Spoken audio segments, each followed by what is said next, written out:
Match day 16 delivers a cross-conference Palmetto State showdown.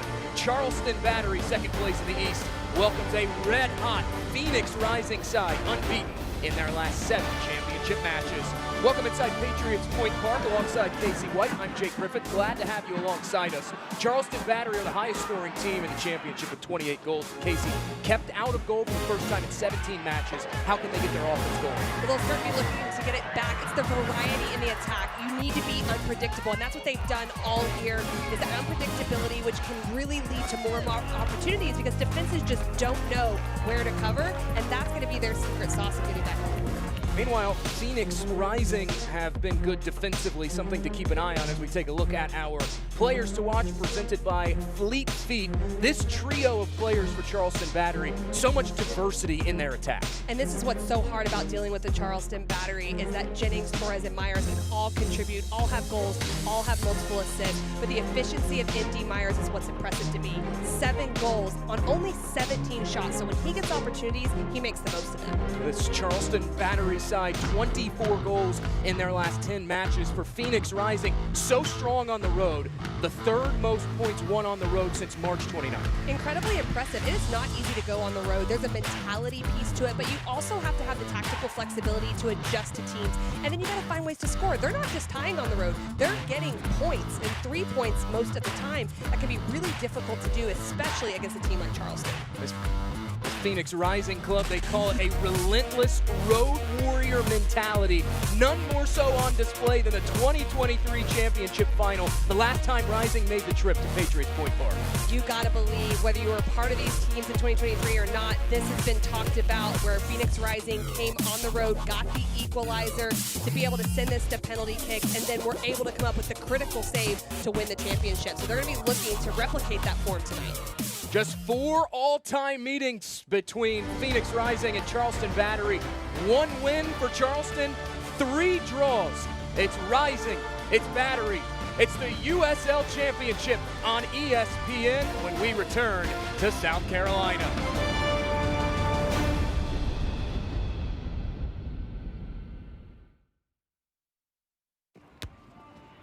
Hola. ¿Alguna otra cerveza? No, Michelob Ultra. Okay, order one. I can...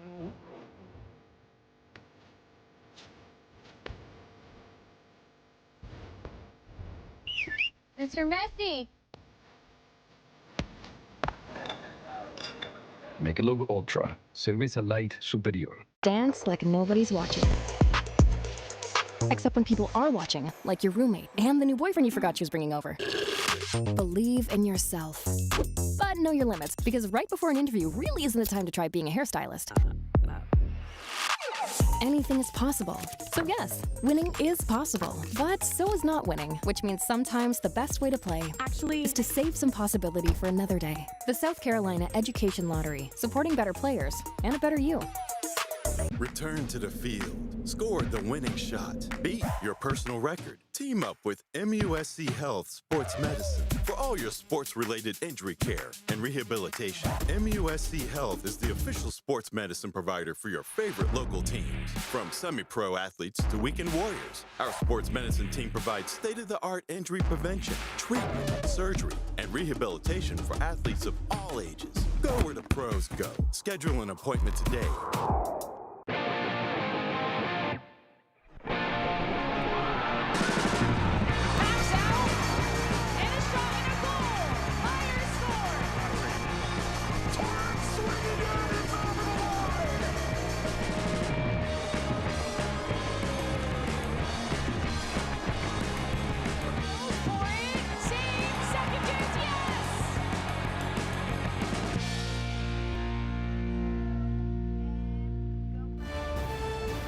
Back in Charleston, tonight's walkout is sponsored by The Ideal Life, the title sponsor of the Charleston Battery. Izzy Sullivan discusses center back Leland Archer's return to the field after being sidelined since April with an injury. Leland Archer after the Battery's captain and longest tenured player had been sidelined since late April after picking up a muscle strain in the Jägermeister Cup against FC Naples. Over the past 7 weeks, he's been working closely with performance coach Eric Sally and head athletic trainer Bobby Weisenberger, whether through treatment or fitness work, to return to full health. He made his return last weekend, coming on in the 82nd minute against Hartford for his first appearance since his injury. Archer said he felt good out there, especially given all the hard work he's been putting in behind the scenes. Head coach Ben Pierman said that his captain is a vital part of the squad with his physicality, speed, and calmness on the ball, and they're going to keep pushing him to regain full match form so he can continue helping the team win. Tonight's starting lineups are brought to you by Mick Ultra. The starting 11 for Charleston Battery. Head coach Ben Pierman going with a 4-4-2. 4 changes across this 11, notably no Cal Jennings. Well, and this is what's interesting is there's a lot of tactical flexibility. It could look like a 4-3-3 at times. Akaza sometimes finds himself out on the left, but either way, there's a lot of firepower for them going forward, and look for Allen to solidify things there in midfield. For Phoenix Rising and head coach Pa Madu-Cobb, a 4-3-3. Just one change. Darius Johnson will get his first career start. Yeah, and he'll come in up top with Formella and Sacco, so another potent attack. Watch for the single pivot of Spears. He'll be really important against the attacking interchange of the Charleston Battery, just holding his position in that space where Abayevu and Okello can have some freedom to go forward. Phoenix Rising, 7 matches unbeaten in the USL Championship. This staff said they've never pulled the standards of this club that have been set forth by previous regimes. And Ka told us that, he said, look, it's football. The results, they come, they go. Eventually things will start to break your way, and they have really started to break the way of Phoenix Rising in these last 7 USL Championship fixtures. Luis Diego Arroyo is our center referee this evening in Charleston, South Carolina. He sounds the whistle, and we are off and running in the 5th all-time meeting between Battery and Rising.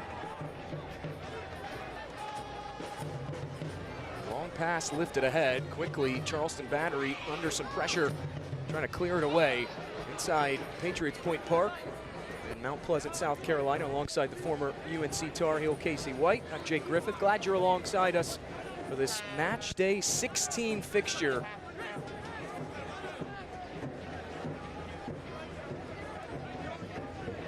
Long throw in for Phoenix on this near touchline. It hasn't just been one specific thing for Phoenix. Across the board, whether it's offensively, they're one of the highest scoring teams in USL Championship this season, or defensively, 2 clean sheets in their last 4 matches, just 2 goals allowed. They've really flipped the switch since those opening season struggles. Well, I think what's going to be interesting tonight as well is going on the road. We talked about their good road form, but also Charleston Battery had a midweek game. So how do they approach this first 15 minutes? And that's something I asked Mamadou Ka about, was how is he going to do that? And he said, we're going to play like we would play everywhere we go, and we have to take into consideration that we might have those extra legs, not only early on, but as they go throughout the game.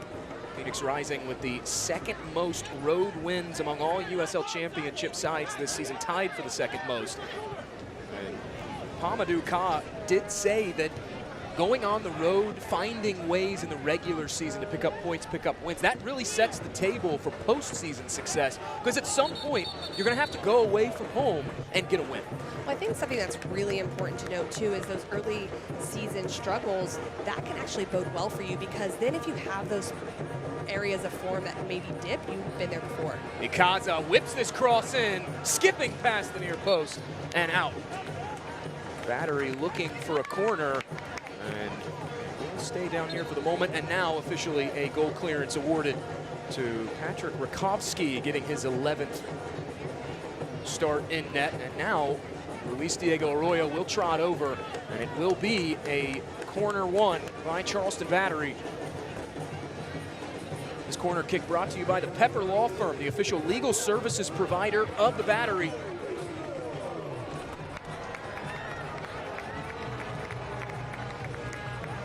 Rodriguez plays this near post, cleared away. It goes out for a Charleston Battery throw in. Ben Pierman told us this week that despite them having the most set-piece goals this season, he's been a bit disappointed with their production on corners, as this crossed in, intercepted, and won back by Phoenix.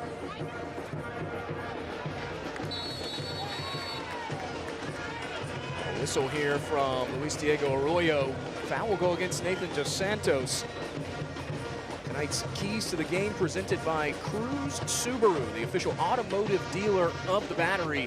Playmaking and competing for Charleston the keys. Yes, and playmaking in the pocket. So can they get onto the sides of the six? That's where Skeers will be playing. They want to try to play make in that area. And Ben Pierman talked about it. Can they compete and battle for 90 minutes? Can they win ugly? And he wants to see that out of his team. Phoenix Rising, probing build-up play. If the center backs and Skeers can get on the ball and draw out the play of the Charleston Battery, that will be important. And then the defensive set piece organization is going to be really important because that's something that Phoenix tries to do, or excuse me, Charleston tries to do, is get a lot of numbers forward. Charleston showing an aggressive posture coming out of the gates here, trying to force Phoenix into some mistakes. Right now, Rising have been calm under that early pressure.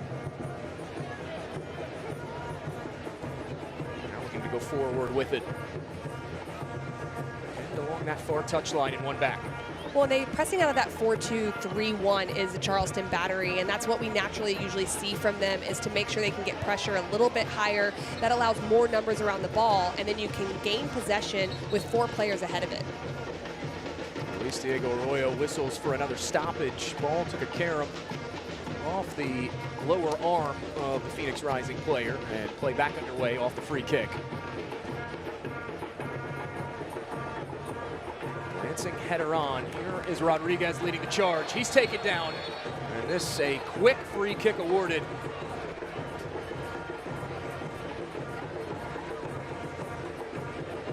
Rather, Juan David Torres, the player, tripped up. And it's just right there in the half space. Torres does really well to pick up a second ball, tripped up with Ryan Flood just coming back, trying to recover in that moment. There's really no need to foul there. You have a covering player right in behind, but when you lose possession, that intensity to recover tends to happen, and we see it happen in that moment. Juan David Torres still down, yet to get back to his feet, as Luis Diego Arroyo checking on the status of Juan Torres. This injury stoppage is brought to you by MUSC Sports Medicine. The boot did come off the foot of Torres. A little equipment issue that he's dealing with as well. I would assume he's going to want to get that one on the left foot, because that's probably what the service is going to come from. Torres has that great left-footed service that we'll probably see to that back post area. A fantastic fan turnout here in Mount Pleasant, South Carolina. Something Charleston Battery are so accustomed to. That's one thing that Ben Pierman talked about this week, the importance of getting a chance to come home. They're not at home that much in the month of June. Just one home fixture for Charleston Battery in the month of June. They spent a lot of time on the road, so trying to make the most of their home opportunities. Over top of it is Juan David Torres.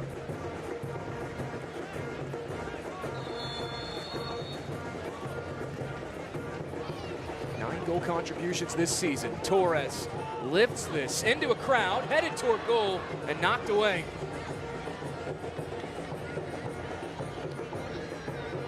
Johnson will lift this one forward up that far touchline and steered all the way back to Luis Zamudio.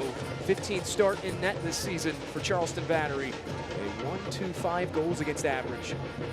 Well, and something that's really important we just saw in that moment as well, with as much as the Charleston Battery like to attack, their countermeasures, how they defend on the counterattack against Phoenix Rising, will be really important. That contributes to not giving up as many goals, and that organization will keep them off the board. A dangerous pass back with Phoenix hovering around in the area.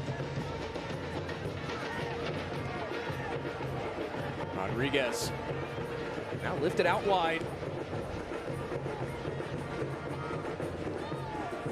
Torres, what a ball, in, slotted toward goal, it's in! A flying start for Charleston Battery at home. Who else? MD Myers, 1-0 Charleston. Well, this is the first time we've really seen the Battery even get in any type of build-up shape. There's good interchange in the wide channel. The slip ball against the grain, just going off the back shoulder, was MD Myers. This is a clever and intelligent run, a deceptive pass, no look. And MD Myers, we talked about it earlier, he doesn't need a lot of opportunities. His efficiency in and around goal is exquisite, and it's a great finish. No Cal Jennings in the starting 11, no problem. MD Myers nets his 8th of the championship season. 11th goal across all competitions. The Battery goal is brought to you by Diamonds Direct, the official jeweler of the Battery. They have such a knack for scoring in those opening 15 minutes. Now 7 goals for in the opening 15 of championship fixtures this season. And that has to feel good, especially coming off their midweek performance, not getting the goal, and just to be able to get that early and not have to think about that throughout a game and go, what's wrong? Why aren't we scoring? What's going on? So you don't even have to think about it anymore. You've gotten that goal. Now it's how do you take control of the game and make sure that you don't let Phoenix feel like they have any chance at this. Just the 3rd goal allowed by Phoenix Rising in their last now 5 fixtures.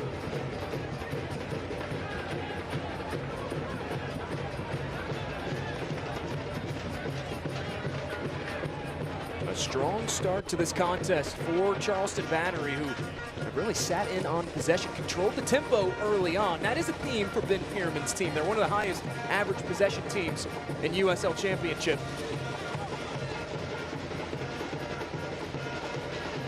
And to your point about the possession, that's also why I made that comment about the countermeasures being really important. When you lose possession, as this is called, going the opposite direction, when you lose possession and you're in expansive shape, you've got to make sure that you have some measures in place in case there is a counterattack your direction. So you have to be good in both phases of the game.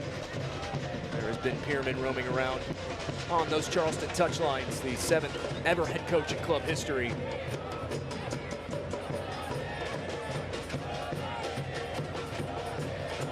Phoenix will have a free kick less than 10 minutes in.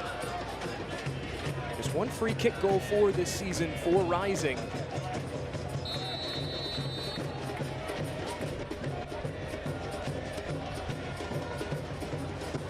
Flood stands over top of it. Rising trying to figure out who's going to take this set piece.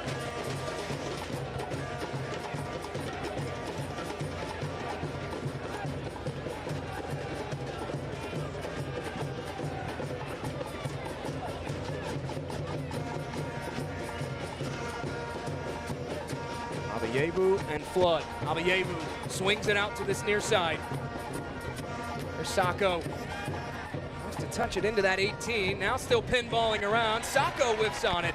And Charleston trying to break out. Well done by Ikaza there in the penalty box. You kind of could sense something maybe sneaky was coming. It ended up not being too sneaky. It was just a short ball, but I'm surprised they didn't serve it in that moment. They had so many players forward where they could have.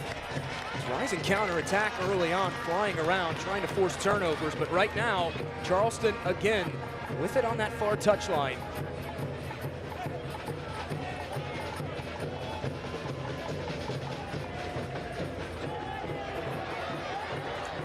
Lifted up ahead, advantage played, it's Myers. 3 goals in their last 4 matches for MD Myers, including this evening, breaking the early scoreless deadlock.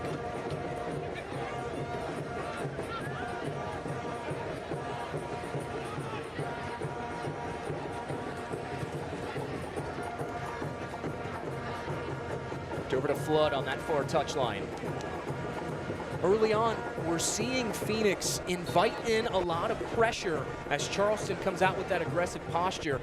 How do you walk that line between inviting the right amount of pressure and inviting too much? It's so difficult because you really can't make that decision unless you're on the field and you understand, you know, what are you comfortable with, what's your technical execution like, and that could change for each individual player. And so detailing that, you can give ideas, but it's hard.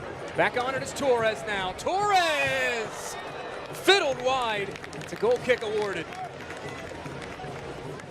And Torres, you don't find coming often on this near side channel. He mostly operates in the wide space, plays inverted, but he goes in on his right foot. I like this. There's a lot of space. As the back line retreats, you have an option. You could slide this ball in behind, but the gaps are so narrow. So if you shoot from distance, 1, hey, you might score, but 2, now people will step to you, and maybe now it's a slip ball the next time you're in that area. Time now for tonight's MUSC injury report. None reported for Phoenix Rising, just the 1 for Charleston Battery. Staying healthy at this juncture of the season, so important for really every team, but especially these 2 sides. That's actually pretty impressive at this part of the season as well to only see that. So that's really nice. It says a lot to the team around the team and making sure that players are set and ready to go.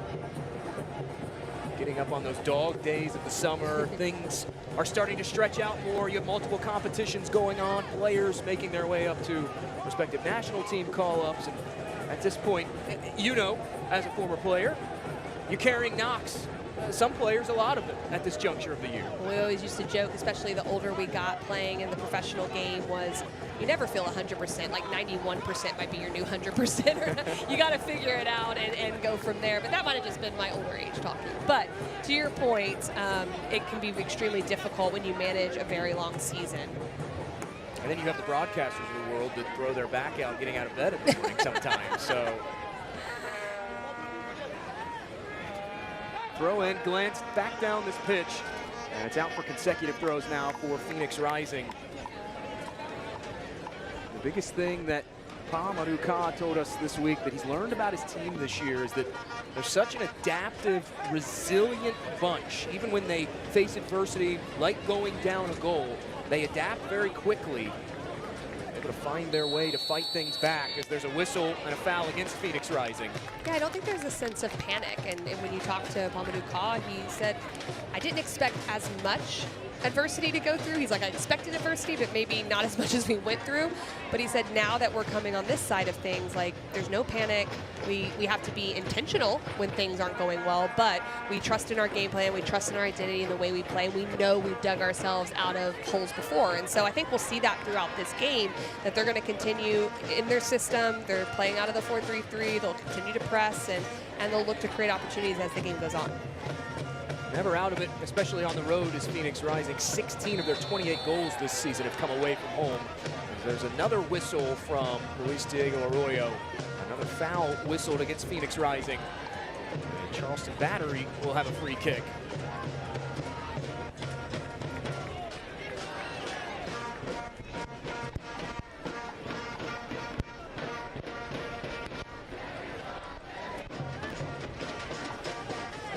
One of the things that's really interesting about Charleston Battery is also the absence of Malloy in the starting lineup, and he plays in that holding midfielder position. In my opinion, and the opinion of a lot of others, is one of the best in the league. And so he's not in there. You never know exactly what's going on, but with him and Jennings out, but coming off a loss and coming off a performance against Hartford Athletic where they won 2-1, but Ben Pierman will say they kind of figured it out. It wasn't good form by them. Maybe just trying to change some things up a little bit, maybe giving a little bit of rest, but I would think just after speaking to him about, let's change up the lineup. Let's see if we can shake some things up to get in better form. A quick card out of the pocket of Luis Diego Arroyo. And the Charleston Battery man laying prone on this grass inside Ralph Lundy Field. Foul will go against Noble Okello. And Okello just steps in very aggressively right there, and Rodriguez is able to get around him. He completely takes him out of the play, and then Okello comes through. That's a very hard challenge. Noble Okello shown yellow for that challenge on Rodriguez. First booking of the evening from Luis Diego Arroyo. The aforementioned Malloy, though, Ben Pierman did say, and he was not afraid to say this with his whole chest, that he feels like Aaron Malloy and Taylor Davila are at Louisville City are the two best players in the league at their position. Yeah, and I would agree. And I think what Malloy does is he's so steady, but he also is intentional with the way he breaks lines and his passing. And I think that's something that just really stimulates the attack and the players above him when you have a holding mid like that.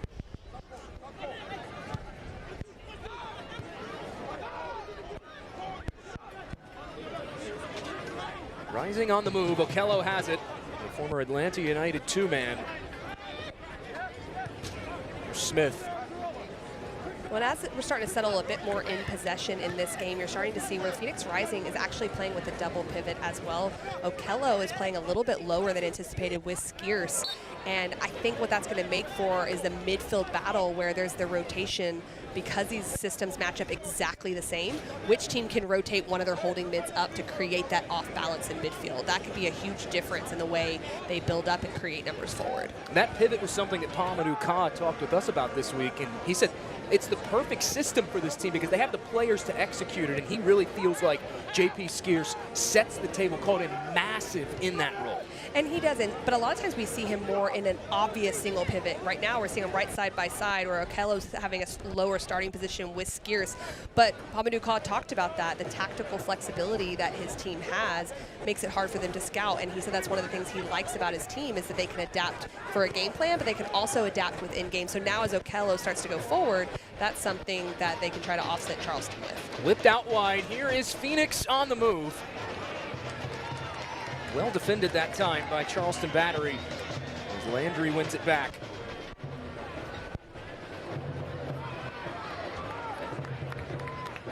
Myers tries the hold-up play and cannot keep possession, and Phoenix back with it. Landry sticks the foot in. Challenge applied as Rising player still down.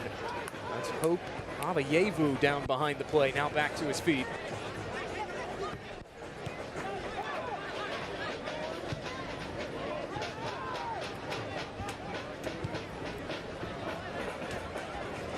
Whipped all the way back down. Rakovsky will come out and claim that ball.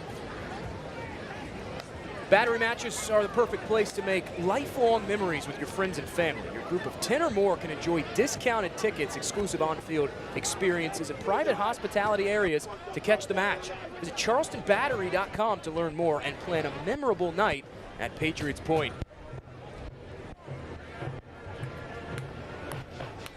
Slipped ahead, Flood. He goes down. That will draw a whistle from Luis Diego Arroyo. Rather, that is Darius Johnson.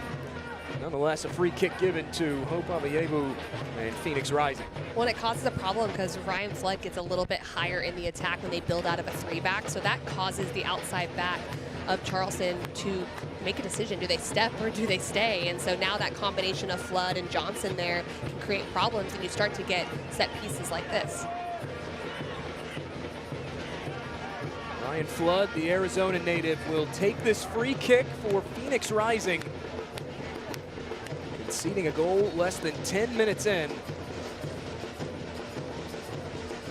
Flood fires this in, headed away. Second ball served back in. No foul given for the man that goes down as that trickles out of play, and Charleston Battery will have a goal clearance. Earlier in this first half, you talked about that double pivot as we see the free kick again. Well, I think they're just trying to keep it alive here. Skiers tries to draw a little bit of a foul there, and there's some contact, but that ball's going out of bounds, so not surprised it's not called. But yeah, you know, with the double pivot piece, I think for both of these teams, it's a matter of which holding mid can rotate up quicker and cause more problems for the opposing back line because they play in front of that half space that's created. Myers goes down. Now Charleston Battery racing forward with it. Options out wide. This cross whipped in, deflected out, and it's a corner one. The back-to-goal play from Myers is essential in that moment. You have to be able to, yes, penetrate behind a back line, but also the role of the striker is to hold up play to allow numbers to join, and that stimulates this entire attack down the right side and gets them numbers going forward. 13 total set-piece goals this season for Charleston Battery, the most among all USL Championship sides, as Torres will make the trot over. He will be the point person on this corner. This corner kick brought to you by the Pepper Law Firm, the official legal services provider of the Battery. Torres swings this in, nodded toward goal, hit off the volley and blocked. Rodriguez couldn't get it through. And now an opportunity for Phoenix to break out. Here's Johnson trying to run it down. Landry takes him down. A corner awarded to Phoenix Rising as Darius Johnson stays down.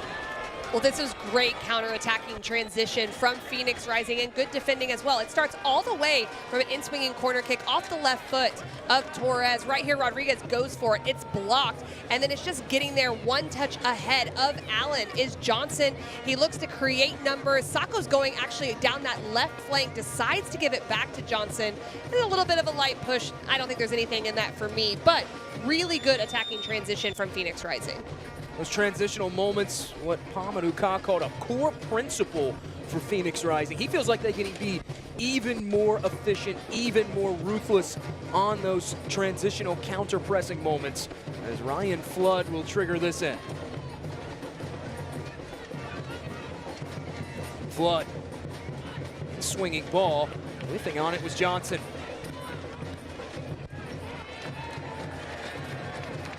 When you mentioned the counter-attacking moments, I think the efficiency piece would have been getting Sacco the ball off that left side. So it's like, it's hard to have eyes in the back of your head sometimes that you see him running down.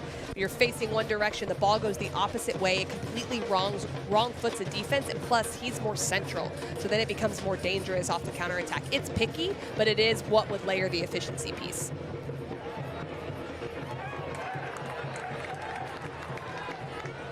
Torres works this ahead. In behind is Charleston and cleared away.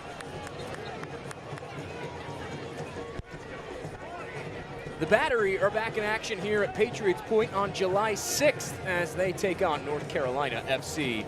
Tickets for that match are on sale now via SeatGeek, the official ticket provider of the Battery. Get yours now.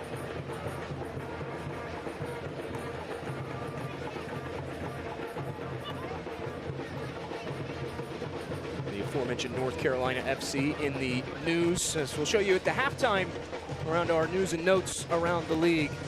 A big matchup with Louisville City for NCFC for taking on this very potent Charleston Battery side. Crossed in, looking for Myers again, headed away from him.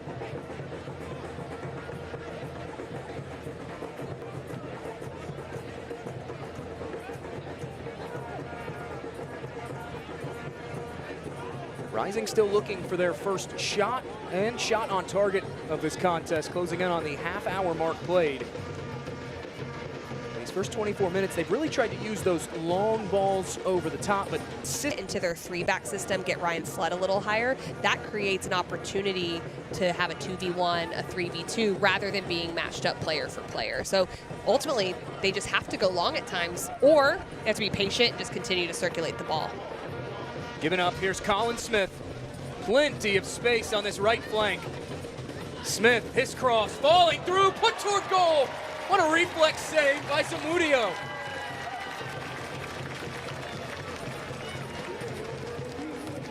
Well, it's great play. Formella comes off the front line to play in connection, gets Smith into the wide area, and coming through is Avayevu. Just not a lot of power on this, but I'll tell you what, this is a hard ball to hit first time, so give him credit for getting that on frame and forcing the save. Avayevu in USL Championship play, 8 goal contributions, the Western Conference leader in assists with 5 this season. Had his eyes on goal number 4, but now Charleston. Santos crosses this in, a short clearance away. Pressure kept on by Rodriguez and Torres.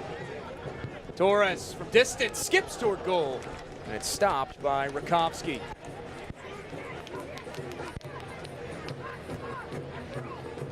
We highlighted Juan David Torres in our broadcast open, part of that three-headed monster for Charleston Battery. And Casey, already he has been active and contributing offensively. He has, and he's the player that's just going to look for any half yard of space to be able to get a shot off or try to set up a player for success. I mean, he is definitely someone they're going to have to keep watching because he's finding a lot of space.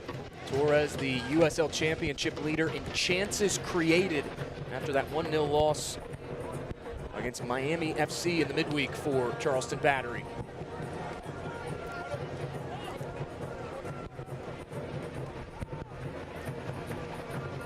We were just talking about what can Phoenix do against the defense. In this middle third, Charleston Battery are actually going back into a 4-4-2 defensively. So 3 blocks, 2 blocks of 4 with the block of 2 up front. So it actually is just making it hard to penetrate centrally. So you want to use the wide spaces and you want one of your center backs to probe. I was talking about it earlier. Probing forward, that pulls someone out of that defensive shape. And that's something they're going to have to do against the Battery because with the 1-0 lead, they don't have to push forward. They can tend to be a little bit more compact and just stay organized. That midfield space has been so beneficial to Charleston this season as well. Top 8 in USL Championship in balls won in the midfield, 250 this season. Here they are again. Icaza was wrestled down, and that will draw a whistle from Luis Diego Arroyo. I love that. I love that reaction, though. Sorry, Jake, because I played attacking center mid my entire career for the most part, a little bit on the outside. And you always think you're going to like create something out of nothing. He gets out of this. I understand he wants the advantage, but as an attacking midfielder, you always think I'm going to go score a goal out of that. Where really now you can just start over and keep possession. But I just love seeing that because it's a personality thing out of a center mid, and that's what you want. Santos trying to take that free kick, and Luis Diego Arroyo says, hold everything.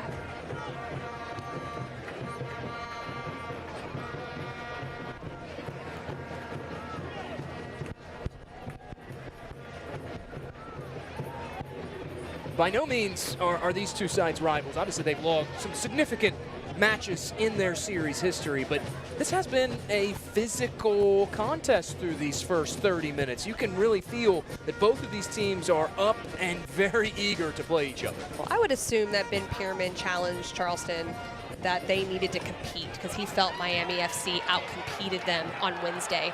And so you can kind of see that a little bit. Here is Charleston Battery with the act away for a Phoenix clearance, and Landry will keep the pressure on. Ben Pierman did tell us that he just felt like they were, as you said, out physical, didn't win enough of their duels, didn't win enough of their challenges in that loss against Miami FC. Now Landry funnels it back down low. Ikaza, but the flag is up for offside.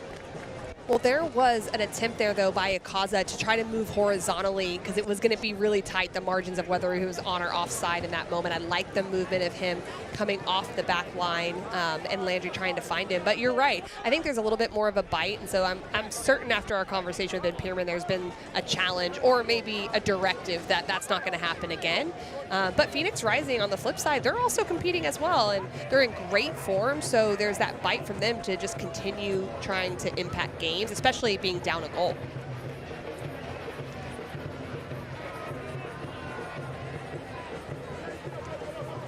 Down is Johnson and does.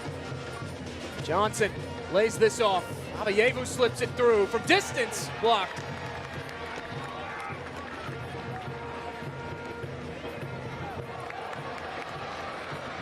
Almost a tough giveaway there along the back.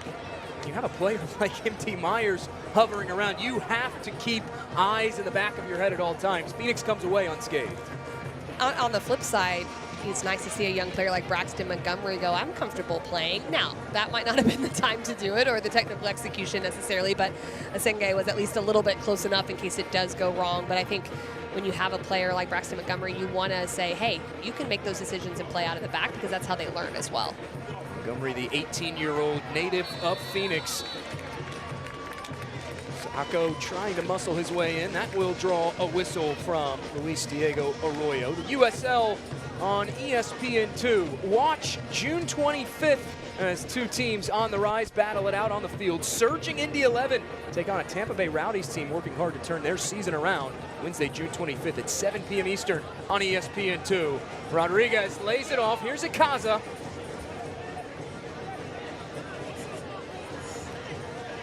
Ikaza in a battle on that near channel as Dos Santos will set it back up. Here's Allen.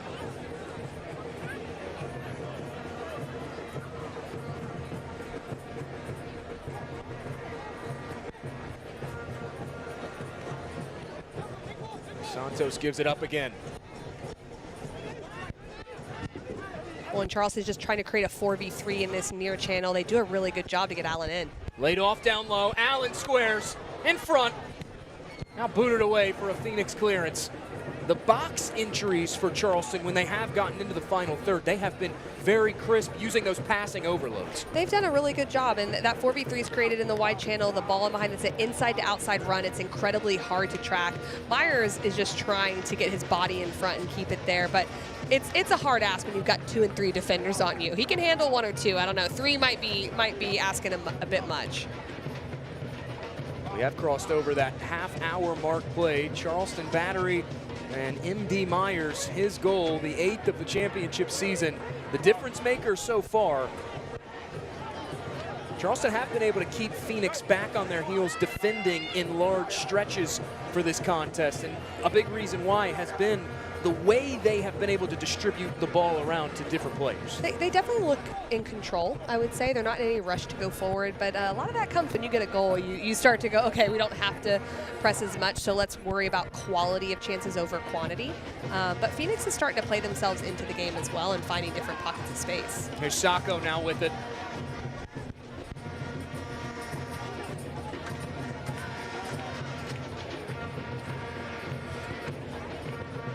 Senge. Knocks USL Asenge, acquired by this Phoenix Rising side via the loan from the LA Galaxy organization. Already chipped in 2 goals for Ventura County in the next pro season. 1 goal this season as Asenge getting another start. The 7th, he has it now. So this is where you see the compact shape of Charleston Battery, and that's where you just got to move the ball, speed of play, and then try to get those 1v1s, but great cover right there from the inside out. But when they get into that 4-4-2 shape, move the ball, use your back 3 that Phoenix builds out of. Someone's got to dribble also. So you're either dribbling at pace to draw someone out, or you're moving the ball very quickly to try to shift and create gaps. A Kaza goes down, and that will draw stoppage from Luis Diego Arroyo. Slow to get back to his feet. With the ball is the most dangerous, and so you've got to respect the person who has the ball. So if you move it quickly, they're going to shift, and these players at this level, sometimes all you need is a half yard of space to create something. So you either move the ball quickly or you dribble penetrate. That forces decision making out of the back line or the midfield block. Long throw in toward that final third. It's Sacco. They're doubling Sacco up, but he cuts inside, tries to center in front, and it's claimed by Zamudio. He's had some brave plays on the ball in net for Charleston Battery early. Yeah, he's done a really good job in there. This is good from Sacco in the wide channel, just kind of outplaying in the 1v1, spins off a challenge, turns the corner, which I really like, because once you enter the penalty area, all the advantage goes to the attacker, because they're either going to let you go or they're going to foul you, and they're trying to put pressure on. He does a great job to round the corner.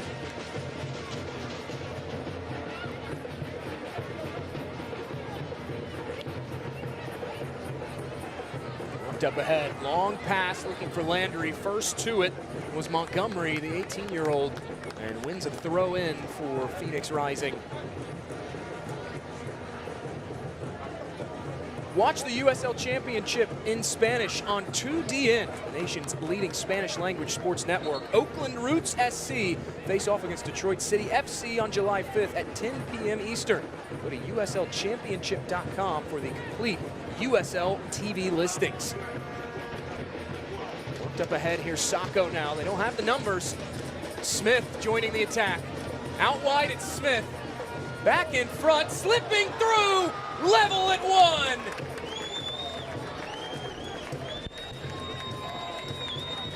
Hope Aveyevu, his 4th of 2025 on level terms as Phoenix Rising on the road. There are so many elite things about this goal. This, driving right at a back line, it forces a decision. Colin Smith getting above the ball with pace. The ball cut back because there's runners above, and my goodness, from Johnson to have the wherewithal to know that Hope Aveyevu is coming in behind and would potentially have the better angle. I think Johnson could have taken that, but what it does is it throws your goalkeeper off. Zamudio thinks he's got to take this. Now he has no time to set, and what a great finish from Aveyevu, coming through with power and precision. One of USL Championship's young rising stars is Hope Aveyevu, the team leader in chances created. It took some time, but Phoenix Rising getting their offense going on the road. And this, a whole new ball game as Myers pulls that ball in. Rodriguez tries to sidestep a challenge. Down he goes, and it's a free kick 1.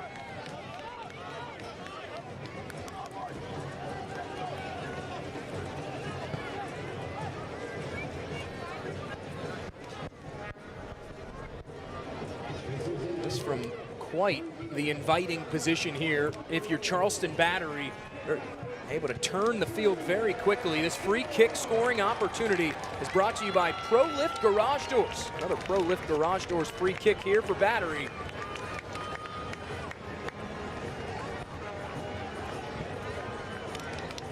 Torres stands over it. Torres crosses this over the bar and out. Well, he was certainly trying to catch Rakowski, cheating a little bit for the service, just a little bit of a step out, trying to get it up and over a wall, even though it's just a 2-man wall, incredibly difficult. I don't mind it. He's got a great strike with his left foot, but we did talk to Ben Pierman about the attacking set pieces, and although they've scored a lot of goals, the amount of set pieces, free kicks, corner kicks that they generate from their attack, he feels that it can be even better. He was very blunt with us. He said, flat out, we have to be better going forward. disappointed with the execution, in the words of Charleston Battery's gaffer. Headed back toward Abayevu, who nods it along. Here's Smith. His cross deflected away. Phoenix Rising trying to settle on it, and they do. Here's Okello to Johnson. Still Johnson. Okello has a go of it. Select is proud to be the official match ball supplier of the USL Championship. From the Academy to the big leagues, Select is there every step of the way. Visit us.select-sport.com for the latest Select products, specials, and more. Select, the player's choice. Casey, did you have a favorite brand or type of soccer ball that you played with when you played? You're going to put me on the spot. I was a Nike athlete, okay. So I have to say that. I was sponsored by Nike, so definitely have to go with that. Nate Dos Santos gives it up to Rodriguez. He'll roll this one back inside. Myers not on the same page as Dos Santos, the former college national champion at Marshall. A collision as Rodriguez goes down, flailing around, and that will draw a stoppage to this match.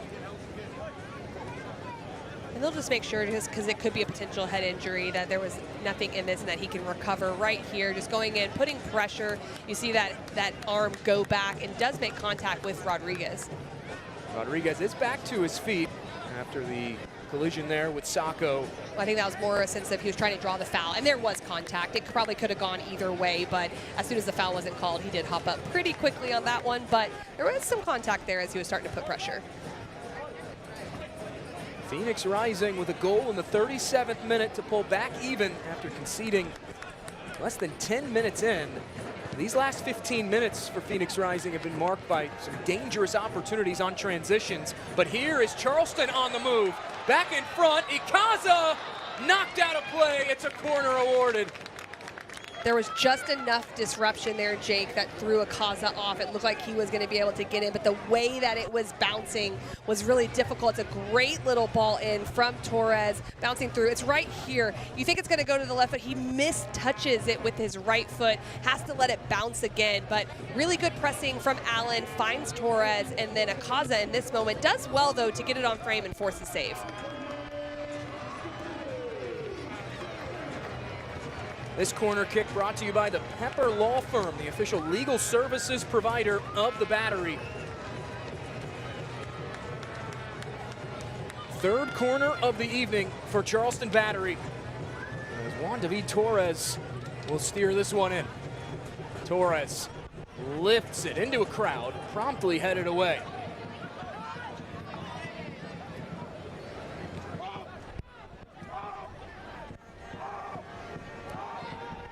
Landry waiting for it, and he'll guide this all the way back to Zamudio.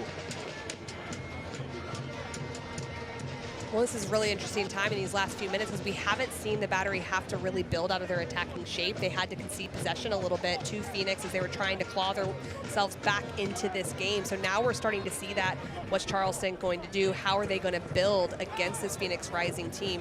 They go long there, but I think there's a lot more space to play through those central midfielders. Rodriguez wins it back. Rodriguez shot takes a deflection before coming to rest in the gloves of Patrick Rakowski.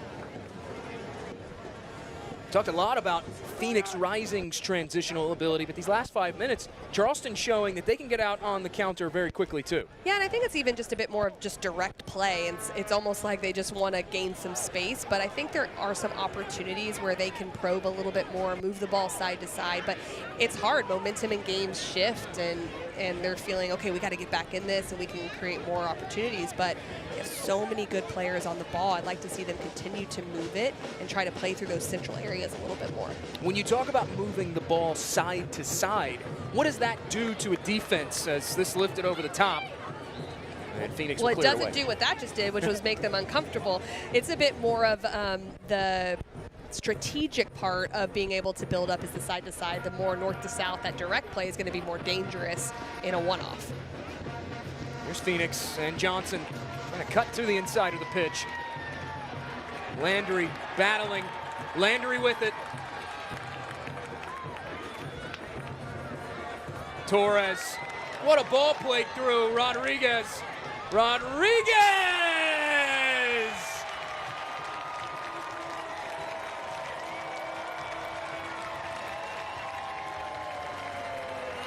Arturo Rodriguez, one of the top chance creators for Battery, has his second, and Charleston back in front 2-1. So this is great play, 2 runs for it. Again, Torres is playing the role of playmaker. Myers actually gets in Rodriguez's way. If he would have kept running, it would have given Rodriguez a lot more space, but credit the midfielder for cutting inside. He goes here, he sets him up, goes back, and then just finishes it against the grain. That pulls Rakowski to his near post space, and when you come back across, nothing really he can do to be able to set and try to make the save.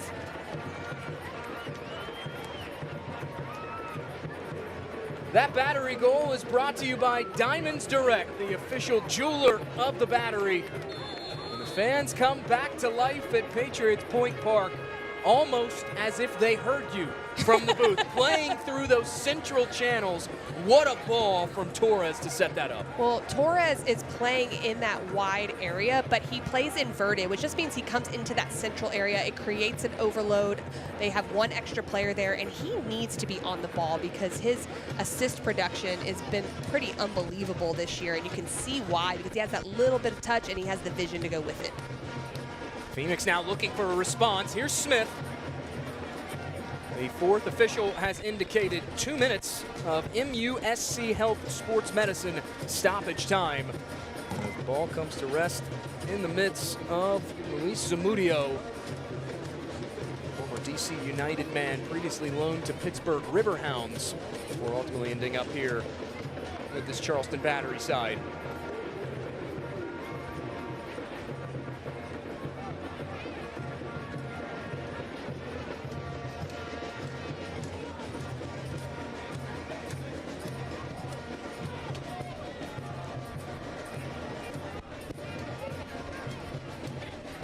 For a Phoenix Rising throw-in. Ben Pierman has to be happy with his team's response after conceding that goal. Comes right back, and a beautiful goal in the run of play, scored by Arturo Rodriguez. It seems like a pretty controlled approach to this first half for the Charleston Battery, which is impressive. Some of that can be due to maybe some fatigue as well, but they've done a really good job of withstanding pressure of Phoenix, but also having production. This ball curled in by Okello, headed wide.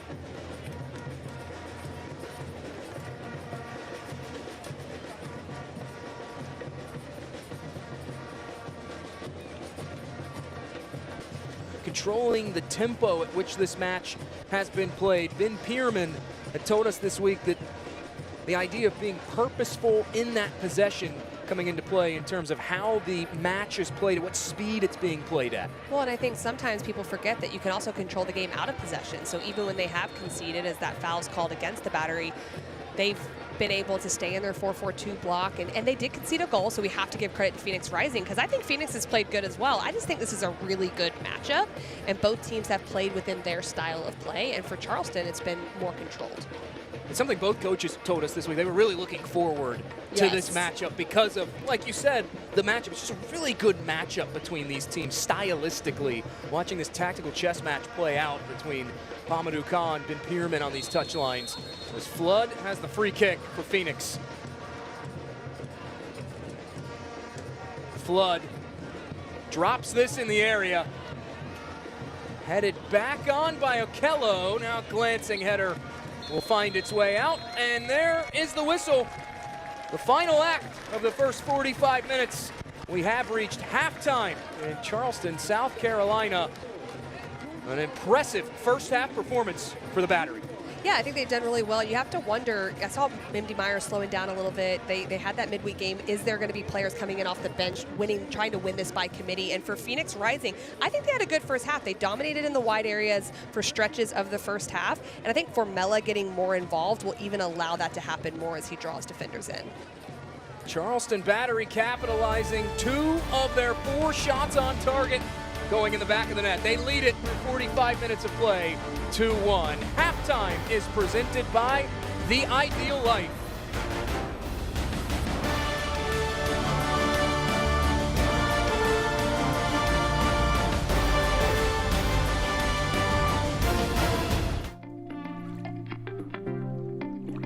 Charleston is located in the low country of South Carolina. The history here, it runs deep, and you can't imagine being anyplace else.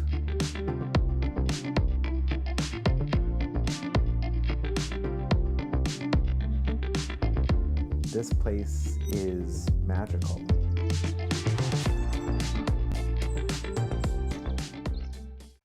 NRDNASC is a genomic screening research program. If we can identify a specific genetic factor that's involved, we can intensify the screening with an effort to prevent cancer and heart disease. The NRDNA project is really a unique opportunity for individuals across the state to participate in genetic testing. That's another way to help provide data and research so we can learn more about the underlying causes of certain health conditions.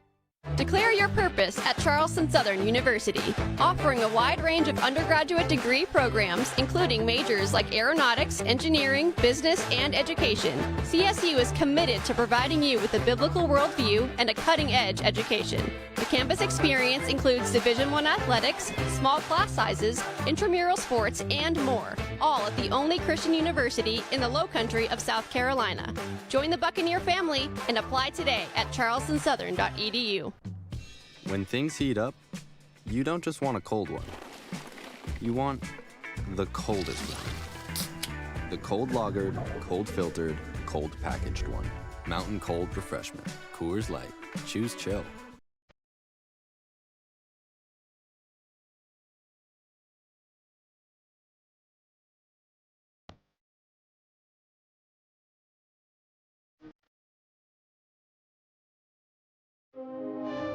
It's halftime in Charleston. Former Battery player Gerard Walker and current Battery captain Leland Archer sit down to chat in honor of Caribbean American Heritage Month. Let's listen in.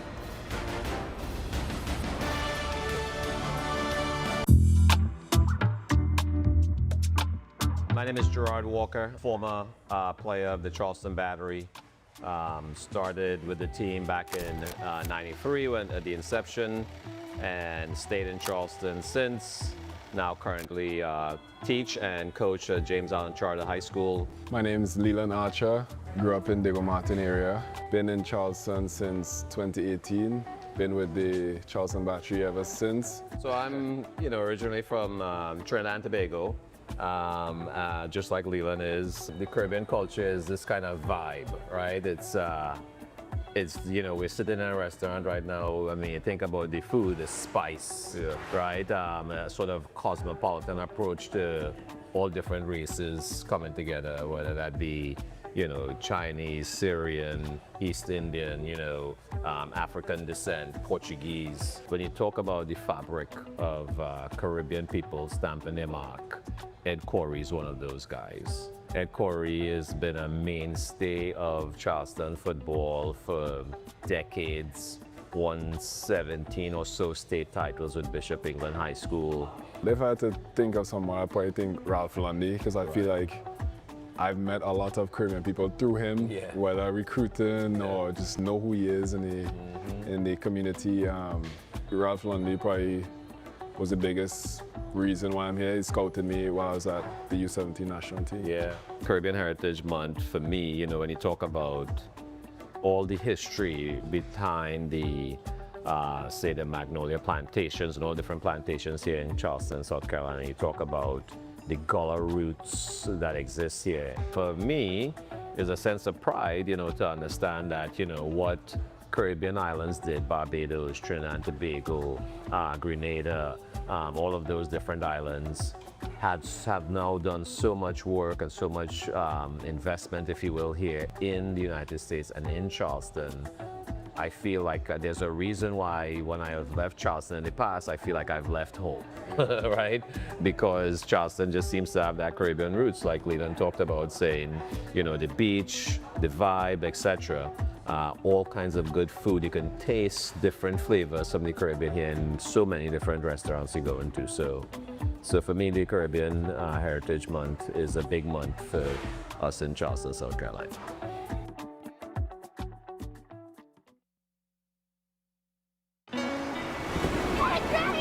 Wait, come back! Wait, come back, I need more help.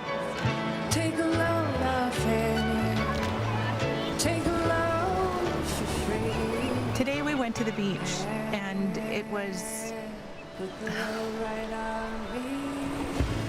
totally worth it. Stay 3 nights this summer at Best Western and get $50 off a future stay. Here it comes again. It's scored. The Legion double their lead. Torres swinging it. Charleston gets one right back.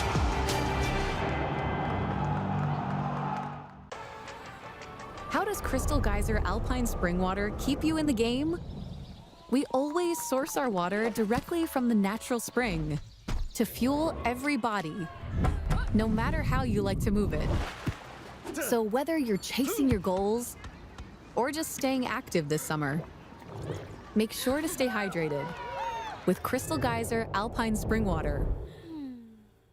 Always bottled at the natural spring source. Pain doesn't care who you are or why you hurt, but pain can be mastered if you know the way. Focus! Fight back with Tiger Balm's legendary herbal power. Whatever it takes. Trusted for over 100 years. Tiger Balm's proven herbal blend tames pain with the strength and speed of the tiger so that you can rise above pain. Let's make a Karate Kid. And get back to living. This is the way of the tiger. Who wants that smoke? You want that smoke? Look, I ain't playing. I'm saying this ain't a joke. There ain't no bluffing. I'm calling you out for show. It's either all in or nothing. I go for broke. Who wants that smoke? Hola. ¿Alguna otra cerveza? No, me quedo ultra. Ok, ahora bueno.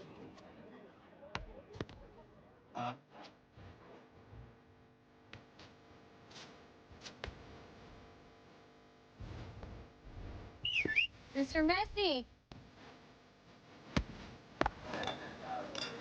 Michelob Ultra, Cerveza Light Superior. Back in Charleston, South Carolina, it's a 2-1 lead for the home side. 45 minutes of play, Battery on top of Phoenix Rising. Plenty of news and notes around the USL Championship. The USL Championship expansion side Atletico Dallas kicking off its inaugural season at the historic Cotton Bowl in 2027. Some synergy there in the same home as the Dallas Trinity, the USL Super League side, as that league turns into its second season. Meanwhile, Blue City will host Premier League clubs Aston Villa and Bundesliga side Eintracht Frankfurt for a friendly on July 26th. They say USL Championship is the biggest league in the world, Casey, and that proving true.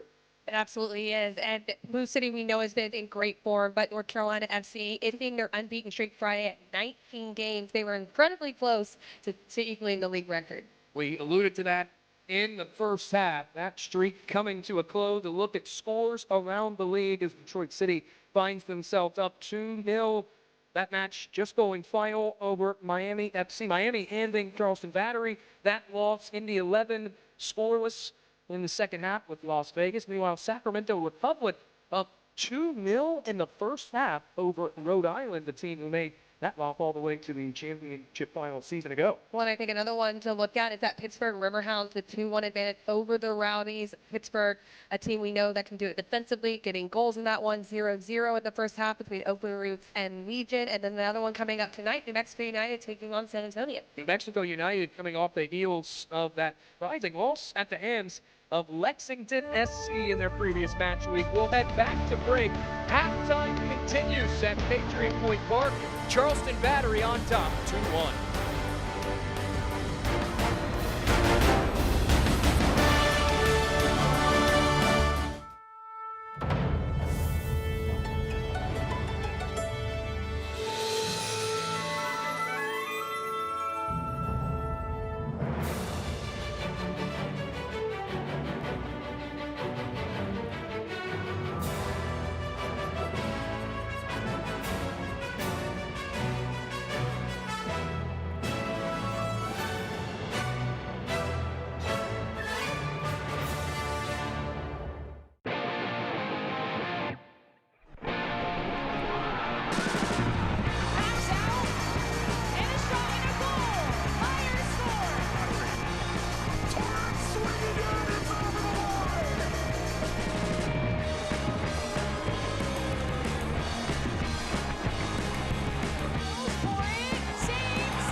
Return to the field.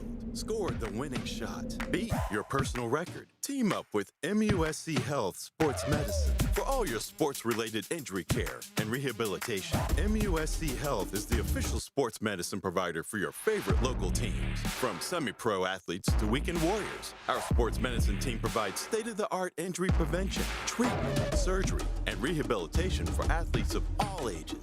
Go where the pros go. Schedule an appointment today. These are the luckiest ice cubes in the world. They could have been a thankless bed for an all-you-can-eat salad bar. But instead, they've been called upon to cradle and cool a crisp, refreshing Dos Equis. Looks like the lucky just got luckier. Dos Equis. Welcome back to Patriots Point for the second half of tonight's match, brought to you by MUSC. A 2-1 lead for Charleston Battery at the 45-minute mark of this contest. Let's show you how we got here with our first half highlights. And Casey, early on, it was Charleston Battery probing. It certainly did not take the Battery long to get going. Myers with the run in behind the back line, just going off the back shoulder. Torres would find him for the first goal in the 8th minute. But Phoenix would start to get back, and they would start to show some signs of things to come as Colin Smith gets in the wide channel. A really good opportunity from Aveyevu coming through the box, but the save from Zamudio proving up to the task in that moment. But they would continue and continue in the wide spaces. The 37th minute, this was just an incredibly great goal from Phoenix. Smith plays it across. Johnson feints the shot, and Aveyevu this time getting enough power on it to go into the goal. A brilliant goal for Phoenix Rising. That put things level at 1 apiece. But you knew the highest scoring team in USL Championship, they would not go away quietly. There was going to be a response, and the first response was this free kick from Torres. He's not able to get it on frame, trying to go up and over the wall, but with the left foot he has, why not? But they would continue to go forward, and it was Torres again, the 44th minute.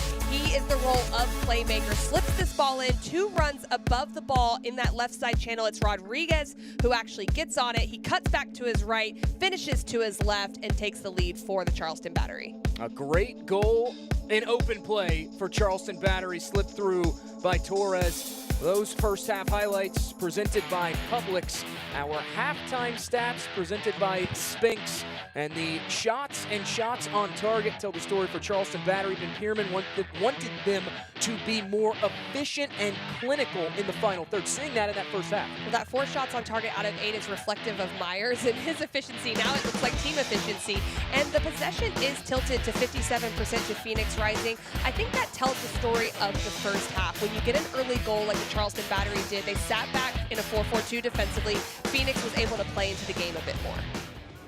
Back inside Patriots Point alongside the former U.S. Women's National Teamer Casey White. I'm Jake Griffith. All about offense through 45 minutes of play. 3 combined goals. We saw a goal in the 8th minute, 1 to cap things off there toward the end of the first half. Here are our live Western Conference standings. New Mexico United finds themselves 1 point clear of Tulsa and San Antonio, 2 clear of this Phoenix Rising side. Meanwhile, in the Eastern Conference, if this result would hold, Charleston Battery would move atop the Eastern Conference table into a tie with Lou City, suffering their first loss of the season. Lou City at the hands of North Carolina FC. Luis Diego Arroyo, our center referee. He has these teams all set. And we are underway for the second half between Charleston Battery and Phoenix Rising.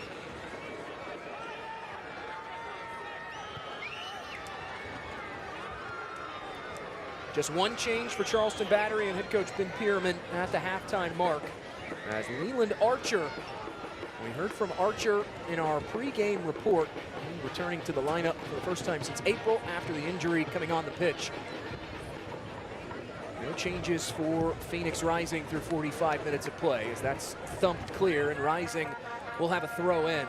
We said the phrase in the first half, being purposeful when possession for Charleston Battery, as we have a whistle for a foul.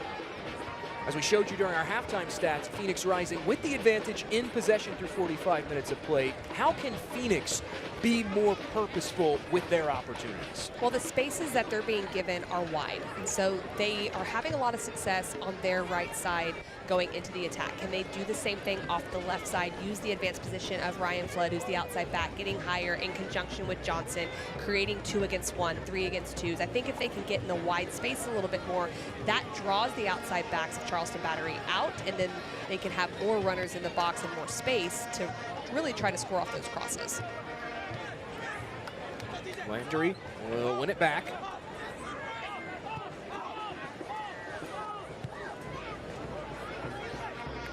Aggressive start defensively for this Phoenix Rising side coming out of the halftime break. Throwing numbers forward as Flood will have the throw in for Phoenix.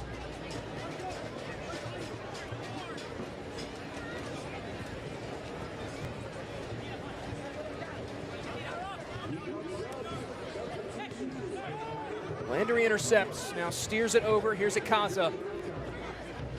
Former Rio Grande Valley Toros man is Ikaza. Torres, he coughs it up. Avayevu with the takeaway. Well, as we go through the second half, I don't expect to see a lot of tactical changes, at least right now. A chance here, Ikaza forcing the issue, tries to touch it down. Torres can't step up, and Phoenix will take possession back. And that was a scary moment right there. MD Myers is able to see that there's just a light touch on the pass, and then Ikaza really close in pressing. But Phoenix trying to build out, and the pressing right now and just the ability to step high from Charleston is really good. It's something we saw from Charleston Battery in those opening 10, 15 minutes. They came out with that very aggressive posture, made Phoenix uncomfortable along the back. And now opting to utilize that again here to start this second half. As Dos Santos gives it up, Rodriguez now charges forward. Rodriguez, still Rodriguez, plays this off. Dos Santos cross in toward goal, and that's claimed by Rakovsky. Soccer season is here, and SeatGeek is the official ticketing partner of the USL. Get all your USL tickets and more from Ticketing Site Championship. Oh my goodness. Well, now you're going to force me to say one of these two because they're both pretty great. So I'm going with Charleston Battery. I'm going with Patriots Point, but you know, most people will say it's just because I'm actually calling the game. But I do think it's a great spot. Tampa Bay Rowdies. I lived in Tampa for quite a few years. I love Al Lang Stadium as well. A lot of good fan support, so love them. I'll pull one out from the archives as we have a whistle from Luis Diego Arroyo. And I'm not just saying this because the St. Louis Arch is tattooed on my arm under this dress shirt, but I really miss St. Louis FC, and I'm sure a lot of people in Missouri agree with that. Great atmosphere at St. Louis FC. Meanwhile, here's Phoenix Rising and Flood rolling it forward. Skiers, a collision. Skiers goes down, and we have a whistle.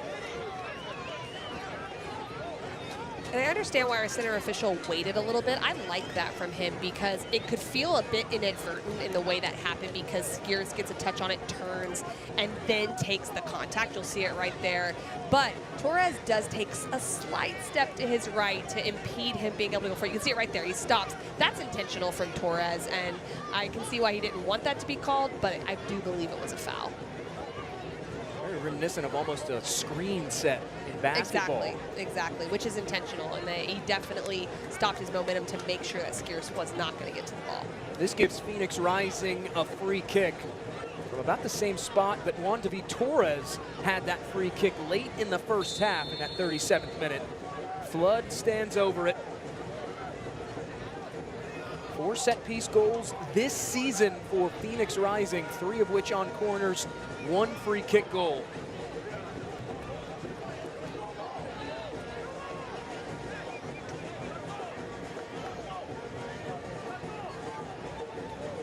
Avayevu joins Flood. And now Skiers goes down again. There's a collision there on the right side of your screen. And some pushing and shoving as Nate Dos Santos exchanging words with JP Skiers.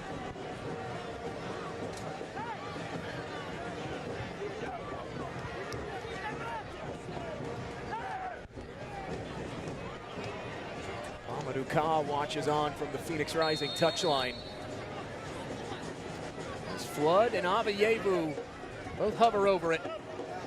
Abayevu, back post, headed away. Now thumped clear by Juan David Torres.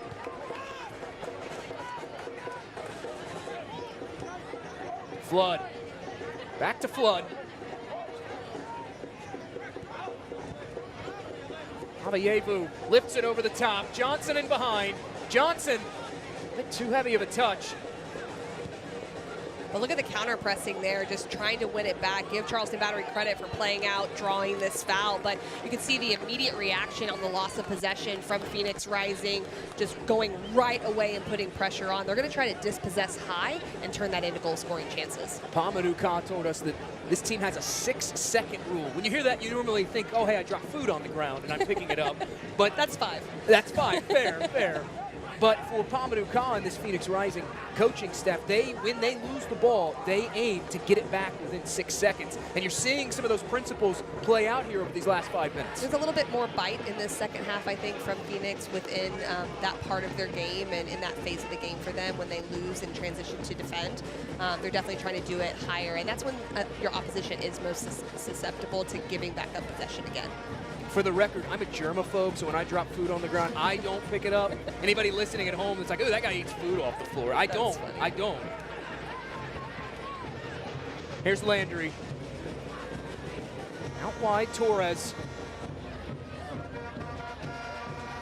Torres peels it back, rolls it across the 18, edge of the area, skipping wide.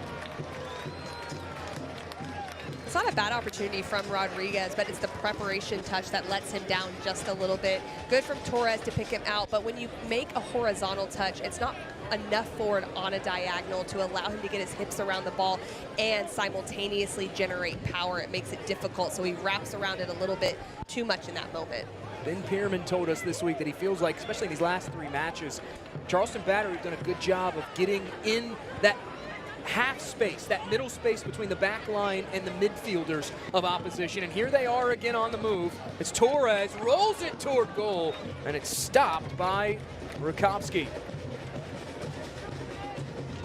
Can't watch the match? Turn on Sirius XM FC 157, North America's only 24/7 source for engaging soccer talk, including USL All Access on Tuesday nights. Plus, hear live matches from the USL, MLS, Premier League, and more, all on Sirius XM 157 and the new Sirius XM app.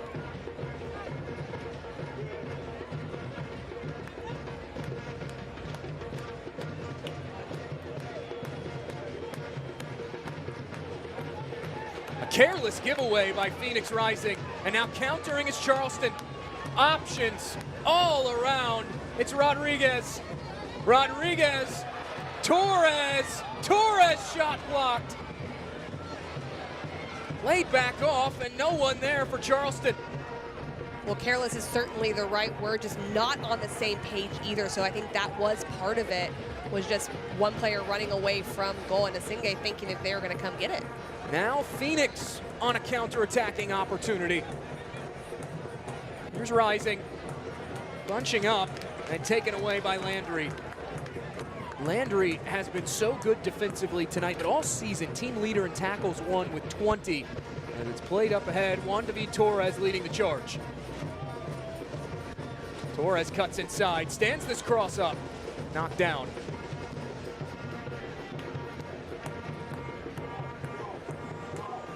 Long pass, lifted ahead. Johnson able to stay onside. He'll guide this out wide. The game is definitely becoming a bit more transitional, and I think that is actually better for Phoenix Rising. So Charleston Battery can definitely pick their moments to transition, and it can be controlled. But when you go in transition, control does not normally be something you think about. Torres again. Cuts to his left. Torres! Glove down and saved.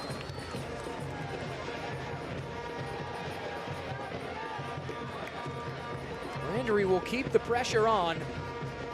Now Landry funnels it back ahead. Ikaza knocked off the ball by Phoenix Rising, who are looking for a counter opportunity of their own again. And those are the moments I'm kind of talking about where Akaza could probably spin out. There's only 2 players ahead of him in the box against 3 defenders plus a goalkeeper. So that's where Charleston can settle in possession and really control the game by moving the ball around. And when Phoenix is looking to press and they have the emotion behind needing to equalize, they want to make the game chaotic. And so they want to go in transition. You have to do something counterintuitive, which is slow it down. Flood with it at his feet. And now it's steered back to Patrick Rakowski, the former Orange County SC man, 2-time USL Championship Team of the Week selection this season.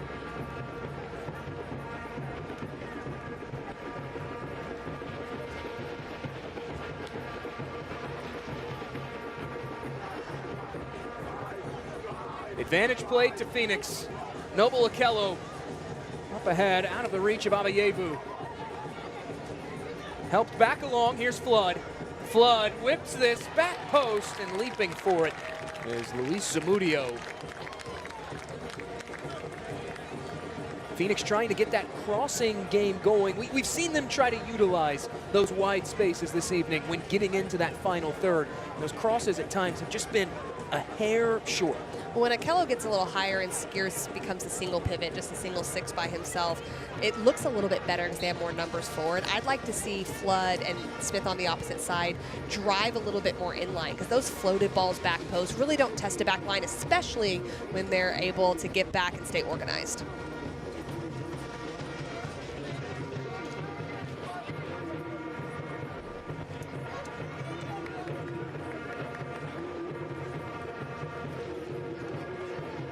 Change is coming for both sides as they mix things up.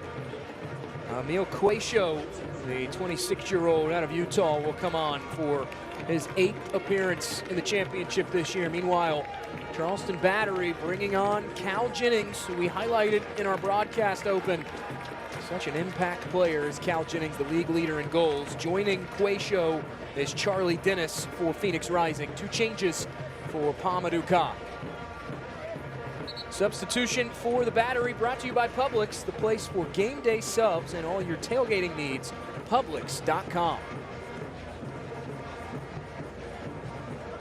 A bit of confusion here between the 4th official, Josiah Park, and Luis Diego Arroyo, our center referee.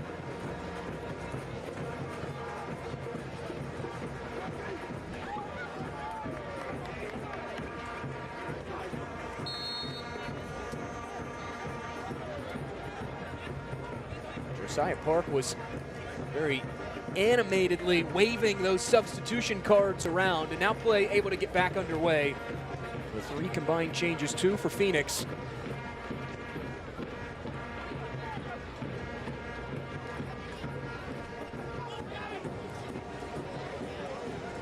Up ahead, out of the reach of Flood. Turns and clears that away as Montgomery will give chase for Phoenix Rising. That's really good play. They're going to have to be spot on with their defending against the counterattack of the Charleston Battery, and those are the kind of decisions where they're going to have to drop off early and make sure that they really control that space behind the back line. Quaisho, former draftee by LA Galaxy back in 2019. Quaisho just out of the reach of Abayevu, and across the end line it goes for a goal kick. The Battery's brand new 2025 kit is on sale in the stadium now and will be available online tomorrow, courtesy of Hummel, the club's official jersey provider. Check out the full line of new Battery gear, including customizable 2025 kits, by visiting shop.charlestonbattery.com.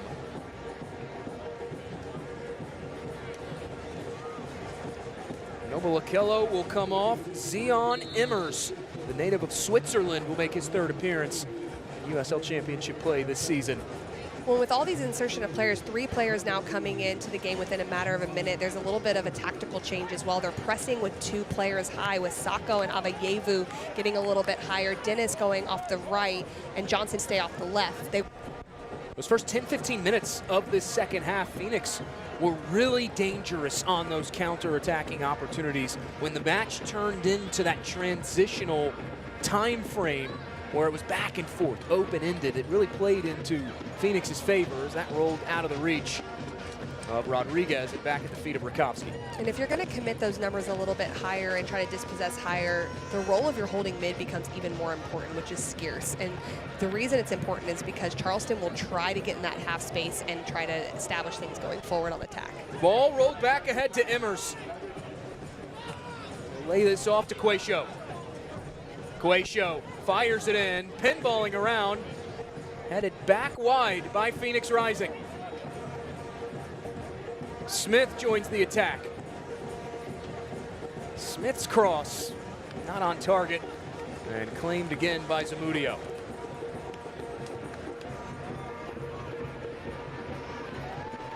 What a distribution up ahead into Cal Jennings. Even better defending in response by Phoenix. But that's it right there. If you're going to commit numbers forward, that was smart by Zamudio to say, let's just see if we can catch them in transition in a moment where they're a little bit too aggressive. Great 1v1 defending to make sure it didn't turn into anything. But that should have scared them if it didn't, because they've got to make sure that they don't allow a 1v1 to happen at the back, especially against Jennings. It was a pinpoint ball played forward by Zamudio, and that's one of those moments if you're Pamadou Ka, you're probably sweating a little bit with Cal Jennings racing in behind. But now here's Quayshow on this left. Quayshow's cross, back stick, headed toward goal and wide.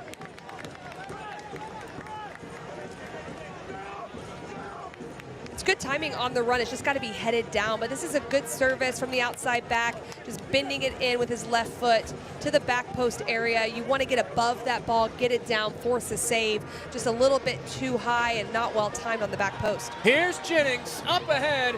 Jennings knocked off the ball and rolled into the gloves of Rakowski. That's twice now that they have tried to get it up ahead to Cal Jennings very quickly.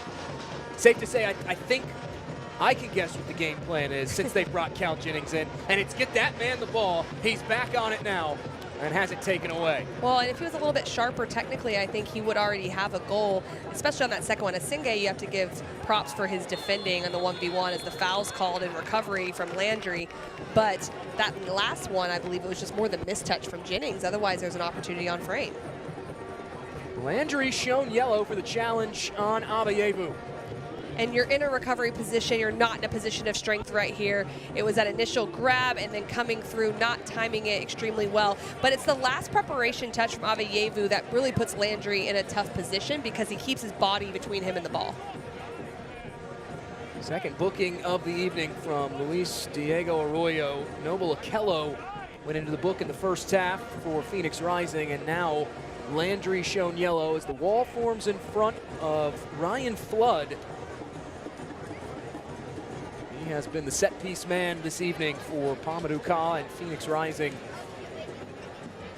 Essentially a rising lifer is Ryan Flood on his second stint with this Phoenix organization. Initially signed with them in 2021. Rejoined them last season.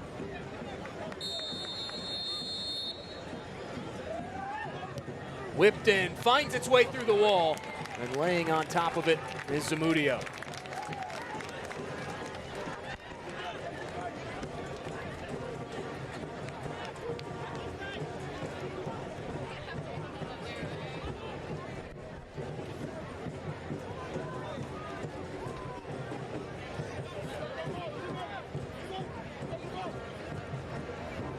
Zamudio distributes it forward. And Phoenix and Skeers will take it away in that middle space. Well, I think we're starting to see a little bit of fatigue in the central channel with Allen and Landry. Not necessarily just them two, but just there's a little bit more bite to get on the ball. Is it fatigue or is it that they are down a goal, Phoenix, but they just look more aggressive? Running up ahead, coming out of goal is Rakowski. Able to clear that away from Cal Jennings. They've had 3 warning shots now, and Phoenix has not adjusted to the fact that there's going to be a direct ball. They need to give another yard or 2 of space to drop off when they're not in possession, but they're caught watching right now. If they're not careful, Jennings is going to get on one of those and could put this game out of reach. Cal Jennings, with him coming on here in this second half, he has now eclipsed 10,000 career minutes in the USL Championship. Came into this match 900 or 9,000 rather, 999. I think in just a minute, and now he has achieved that. And been very active offensively since coming on, as we have a whistle for a foul, free kick awarded to Charleston Battery. Well, one thing Ben Pierman talked about was the unpredictability of playing in that half space you were talking about earlier, which is the space between Phoenix's back line and midfield line. MD Myers was the highest player. He's more of a back-to-goal player, and he was playing in conjunction with Ikaza, who looks to go off the dribble. Now Myers is in that underneath position facing forward, and Jennings is darting in behind the back line. That creates a different look and creates different spaces for MD Myers to get into.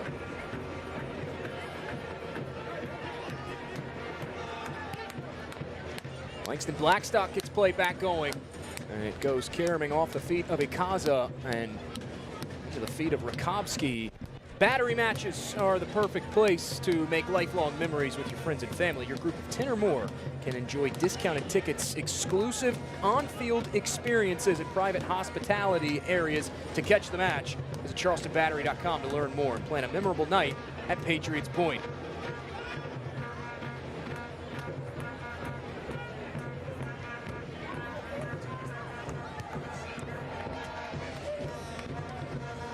Cleared all the way back down as Rakowski will watch that one roll on out of play.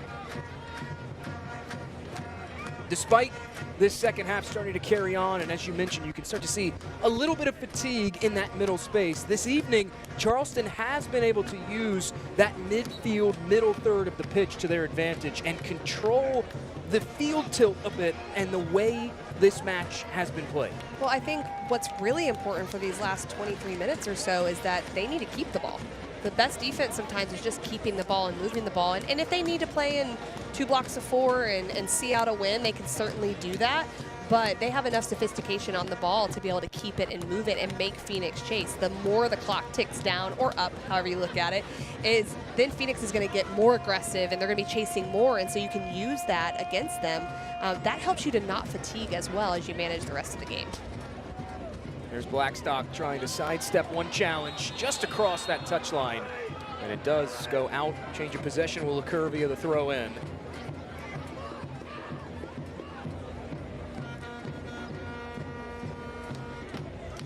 In that first half, we did see Charleston, after going up the goal, they were content to concede more of that possession to Phoenix, ultimately resulting in Phoenix's equalizer, as there's a whistle for a foul. It's incredibly hard, Jake, because, you know, I talk about they can keep the ball more, and that's definitely one way to go about it. They can also defend more, let Phoenix get higher like they did, and then there's space created behind the back line. Now you have Jennings in, so do you say, you know what, we will concede possession and we'll just rest and shift and move and try to stay stingy defensively and look for the opportunity to utilize your striker. So there's different approaches to it, and you can do both at the same time as well. So it'll be interesting to see how they manage this last 20 minutes. Here's Smith, able to corral that ball back in.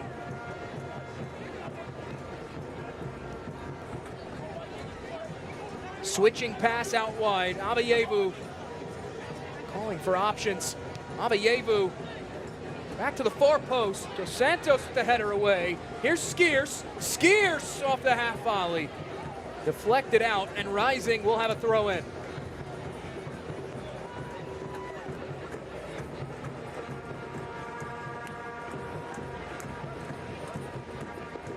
Here's Montgomery, the 18-year-old, signed to Northern Illinois for his college action.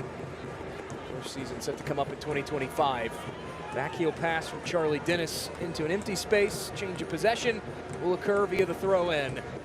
eFootball is here. Live your dream, rep your team, and play as your favorite USL Championship club. eFootball is free to play. Download now. One of the things that I think we have to give Charleston Battery credit for is they've eliminated, to a degree, the wide spaces. That's where Phoenix had a lot of success after they went down a goal. And Dos Santos on that far side, when Charlie Dennis comes inside, he has to come in there. But you're seeing Rodriguez do a lot more work than he had to do in that first half, coming back and defending, which is helping them defensively. All right, their team able to settle in on possession. Now Phoenix with it. Funnel back out wide. Smith. Telegraph pass. Dos Santos steps up to disrupt it. Here's Dennis again.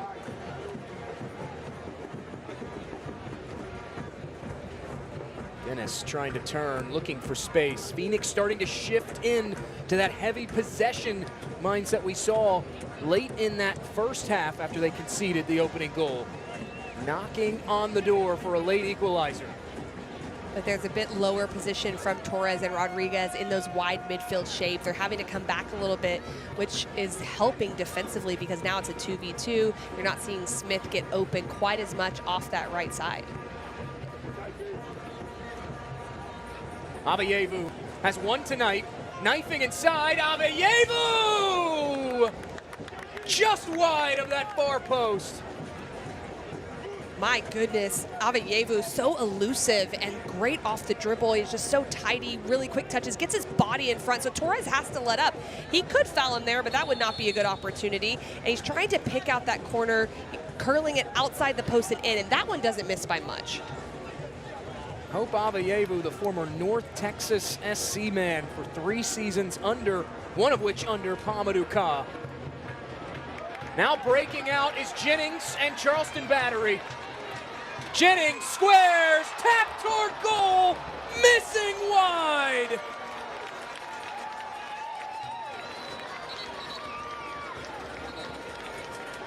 Disappointment from MD Myers, has to leave his feet a little bit sooner. This is great, fins off a challenge, uses that left thigh to keep it going in direction so no one can recover, looks up, looks for a trailing player, realizes that's the best option. It's a great ball from Jennings behind the back line where a defender cannot clear. Just trying to leave his feet, can't quite get it right, but good counter-attacking transition from the Battery. How many times in 2025 have we seen those two guys produce often as the training staff will come out. Axel Asenge, acquired back in May on the season-long loan from the LA Galaxy organization, making his 7th start of the evening. He is down as the trainers will check on the status of Asenge. Well, ever since Jennings entered, he has been sprinting back towards his own goal. He's had some really good defending 1v1 efforts. They're having to sprint back as well. Jennings is just causing problems. It's not a surprise to any of us. It's what he does. He operates in certain spaces that makes defenders track towards their own goal. So needing a bit of a break, I'm not surprised. It's a hot day, too, in Charleston, South Carolina. 82 degrees currently with the sun down. Over 80% humidity. Plenty of weather warnings coming up across the country as Phoenix rising with a stoppage as Nsenge back to his feet.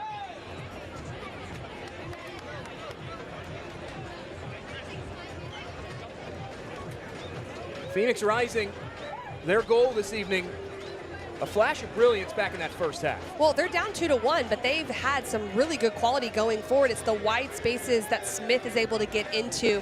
So creative. This is like off the training pitch where it runs. This is what you see in a training environment, and they execute it in a big moment. Hope Aveyevu with a wonderful finish, but give Johnson credit. He's not going to get it on the stat sheet. He didn't get the assist, but he leaves it for someone with a better angle, and Aveyevu puts it away.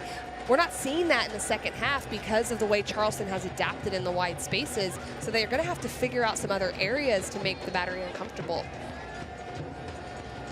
Rakowski will get play back going with the goal clearance as Asenge back to his feet.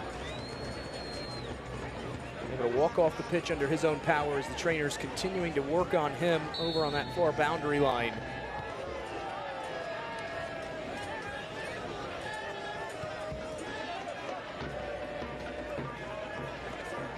Johnson with it at the bottom of your screen. He'll switch this ball out wide.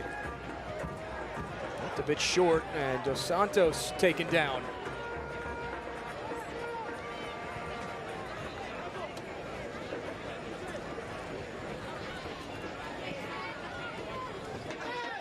Now Blackstock. The whistle sounds for a foul against Johnson and a free kick awarded to Charleston Battery.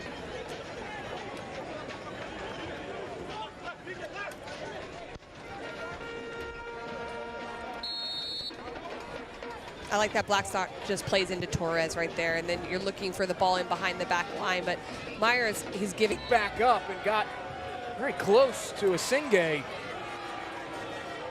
Tempers flaring a little bit in this moment, and Myers does put a lot of pressure on Asingay. It's that last little part there that Myers didn't like. Gets up, he initiates this, and then you see the reaction from Asingay, which you don't want to see. You want to hold the tempers in that moment, but just a lot of, it shows what this game means. It's the middle of the season, but you wouldn't know it because both of these teams have high aspirations. They're at the top of their respective conferences, and they need wins.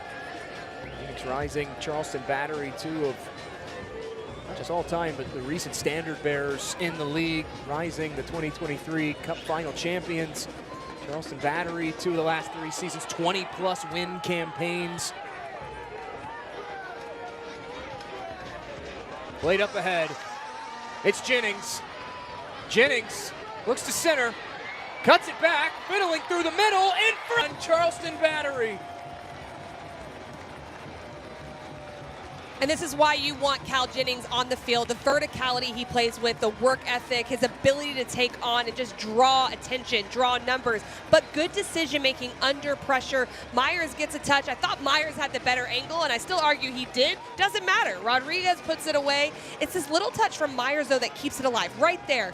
That intervention is what sets up Rodriguez, because that could have gone all the way through the penalty box with no ability to touch it, and a great finish, though, from Rodriguez at the end.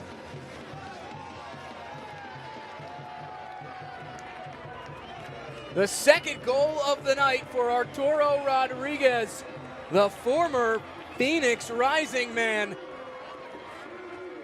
That Battery goal brought to you by Diamond Direct, the official jeweler of the Battery. Rodriguez, a thorn in the side of his former club. As Phoenix Rising now quickly racing ahead off the restart. Here's Emmers.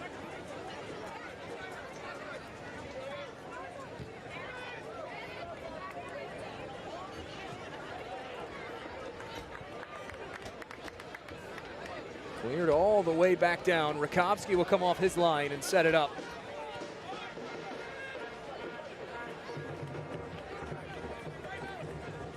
Quayshow has support, connects with Sacco, back to Quayshow, cleared out.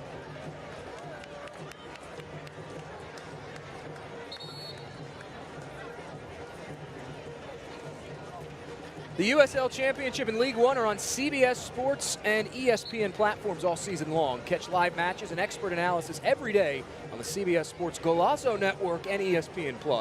Go to USLChampionship.com or USLLeague1.com for the complete USL TV listings.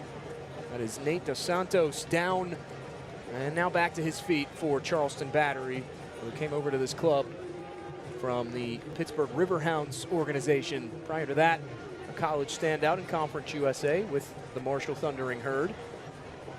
Well, I'm not surprised to see this too, just by the nature of the game. Forget about the elements, that's obviously a factor, but this hasn't been a middle third chess match. There's been moments of that in probing, but most of it has been pretty transitional because that's what goals do. They change games, and then it forces you to push the envelope a little bit and go. So these players are covering north to south. The verticality of the game, it's really taxing on the bodies for them.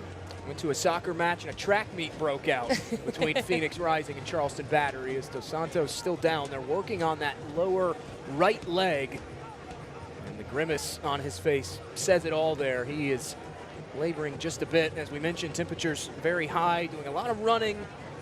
Well, what I like, though, that has come from the verticality, and I would say for both teams, but a little bit more tilted towards the Battery, is when you have players running in behind, backlines normally have to go with them. Okay, no one's pulling an offside trap anymore and saying unless it's like an emergency. So what that does is it opens up space in front of the backline. So that's where Torres operates, that's where Rodriguez operates, and Myers right now, and Acosta earlier. So then it's actually lending to their attack by having the verticality piece as well. This injury stoppage continuing as Nate Dos Santos still down, training staff, and now teammates surrounding Dos Santos, former national champion back in that COVID-abridged 2020 season.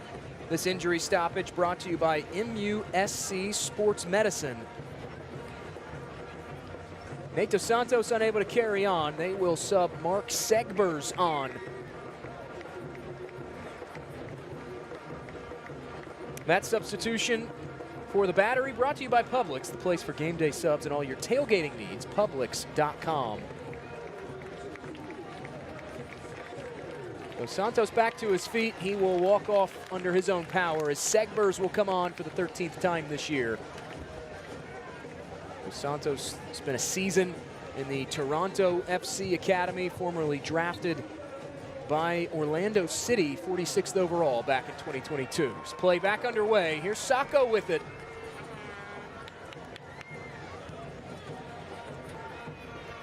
Cleared away by Charleston Battery, and Phoenix will walk all the way back down the pitch to corral it in.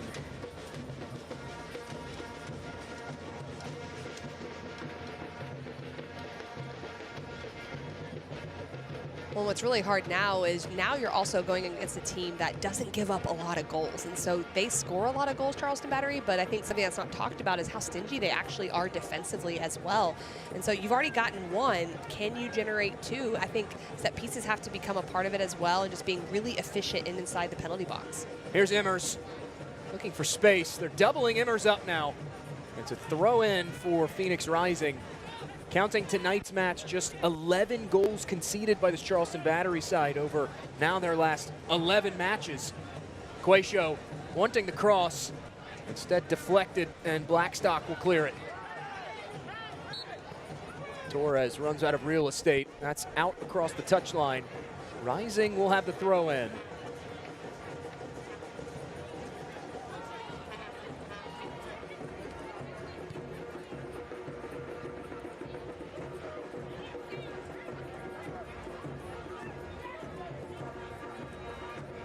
Singay gives it up. Here's Dennis, has to give it back to Montgomery, especially in this second half, as Phoenix has tried to get expansive, go into those wide spaces. Charleston has had an answer for it every single time. Very good defensive coverage this evening from Battery. This is cleared away by Leland Archer. They just had a lower starting position in the second half. Rodriguez and Torres were playing much higher in the 4-4-2 defensively in the first half, and that's where there was success coming for Phoenix. So now, because that's been taken away, they need a Singay. They need Braxton Montgomery here on the ball to drive into this space, draw players out, and then find opportunities forward. This whipped ahead, it's Quaisho again. Quaisho fired inside, and that skipping toward the end line and kept in by Zamudio.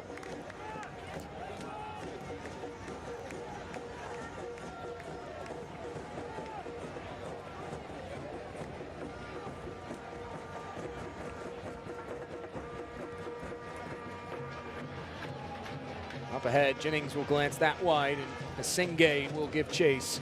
This Phoenix Rising team, they'll stay on the road in their next upcoming fixture, dipping back into Jägermeister Cup play to take on Texoma FC, one of the USL, on the men's side, newest organizations. Counting this match, 3 of their next 4 across all competitions will be away from home. That road warrior mentality, not just being tested tonight, but across the next handful of fixtures for Pamadou Ka's team.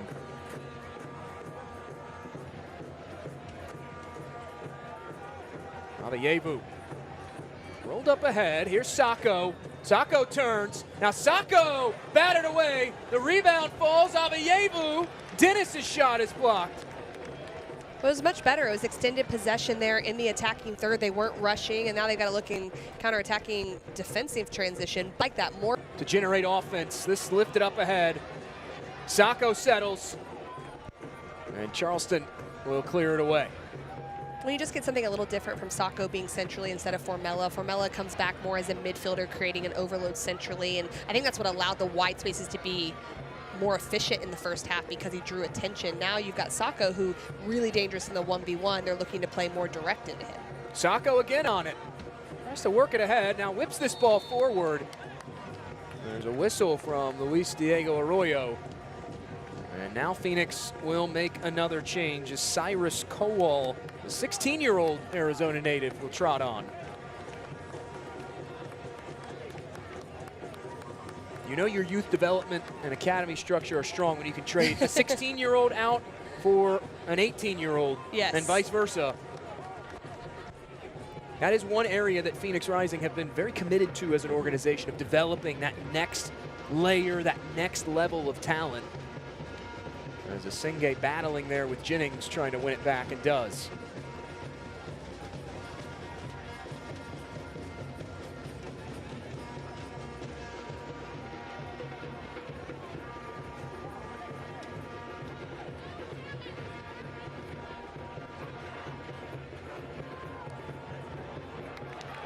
A giveaway. Rodriguez sprinting forward with it. Options for Battery. Centered, looking for Jennings. Popped up and grabbed by Rakowski.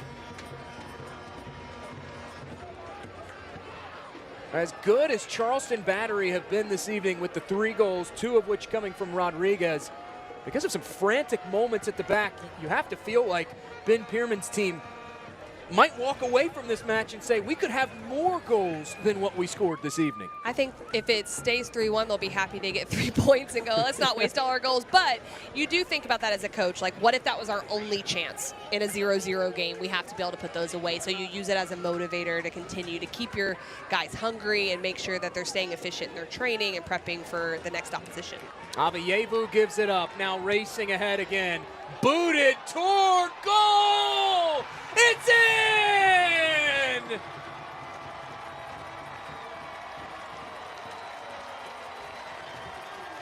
Landry, are you kidding me? From the halfway mark, Charleston 4, Phoenix 1. I think there's got to be a bit of a little backstory right here of the way they're celebrating with Pierman. Give credit to Landry. That's a toe poke. I'm going to say it right now. He just says, I'm going to get as much power behind this as possible, and he does. It is perfectly placed. You don't see that every day. Rakowski way too high, but you don't expect that to come from that distance. But what a great hit from Landry, the center midfielder.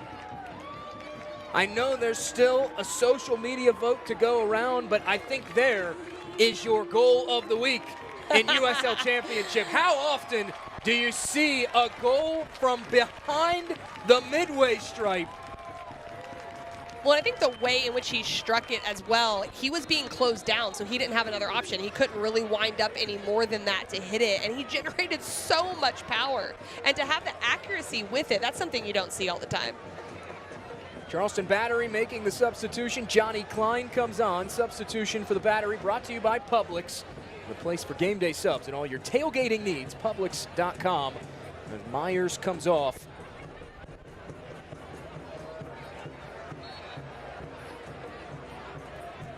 Another whistle from Luis Diego Arroyo.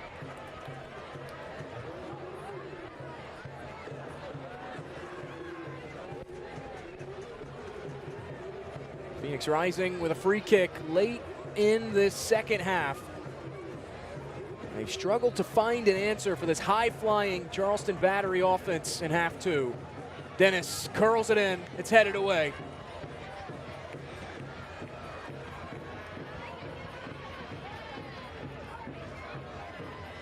Rakowski serves it back up to Colin Smith. The 4th official has indicated 5 minutes of MUSC Health Sports Medicine stoppage time.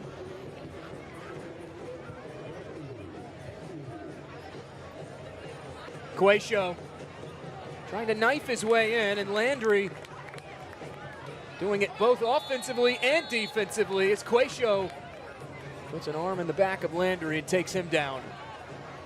Well, and I like what Landry did in that moment. He is on a yellow card, so when he was tracking back, he was making sure I'm defending, I'm keeping my feet. Really smart in what he was doing, and now getting a little bit of help there from Avayevu, probably trying to get him to go a little quicker so he can get the ball back in play. But he's done a lot of work. We saw the goal he just had, but also defensively, and how much ground he's had to cover with Chris Allen there in midfield is something that needs to be pointed out, because that can be a lot of selfless work that you don't get a lot of credit for. Landry, the former New Mexico United man, stops twice with Loudoun United, once on a loan. That's knotted away by Phoenix, looking to clear it.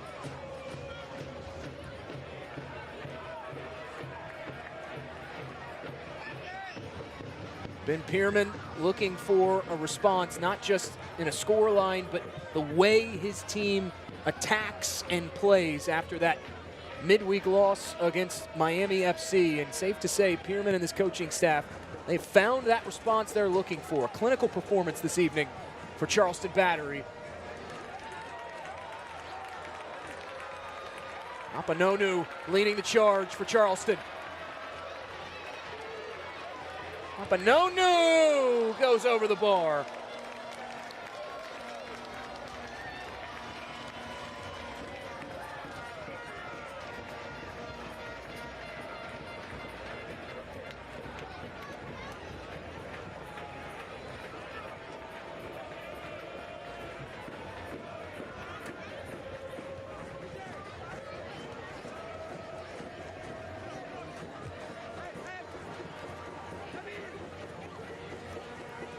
We talk about the attitude of Charleston. They're still defending. They've got this lead, but they're still continuing to go. And I think Ben Pierman's going to be really happy with that as the offside gets called in that moment. But you can see the frustration trying to finish that one off. But I do think you want to see that. He said it across 90. I will now say across 95. He's going to want to see that. And I think they've bought into it. They have to get back into that form of being able to compete and battle for 90 on top of the technical execution that they've shown tonight. 4 goals from 3 different goal scorers this evening. 8 shots on target, 16 total shots generated by Ben Pierman's side, Charleston Battery. Flag will come up again. But it's not just, as you said, it's not just about the numbers, right? The statistics. It's about the execution, the tactical understanding, sticking to those club principles. And Charleston Battery have turned in a performance that ticks all of those boxes this evening. They have. They've had a very good all-around performance. And I do not believe that Phoenix Rising have played poorly. I do think Charleston has played better and they adapted more in the second half to limit Phoenix Rising and their clear chances going forward. But across the totality of the game, this is just Charleston playing well, in my opinion, not Phoenix Rising not performing well. Rising with almost 65% possession, 11 shots, 4 on target. The touches inside about equal. Phoenix have had good final third entries. It's when they've gotten into that final space that Charleston has just locked in defensively and congested things for this Rising offense. It has been so potent in 2025. They do have a free kick here late. Abayevu lifts it out wide, headed away. Landry will steer that out of play. Quickly tossed back in. Quaysho's cross intercepted. And now Abayevu will guide this back to Colin Smith.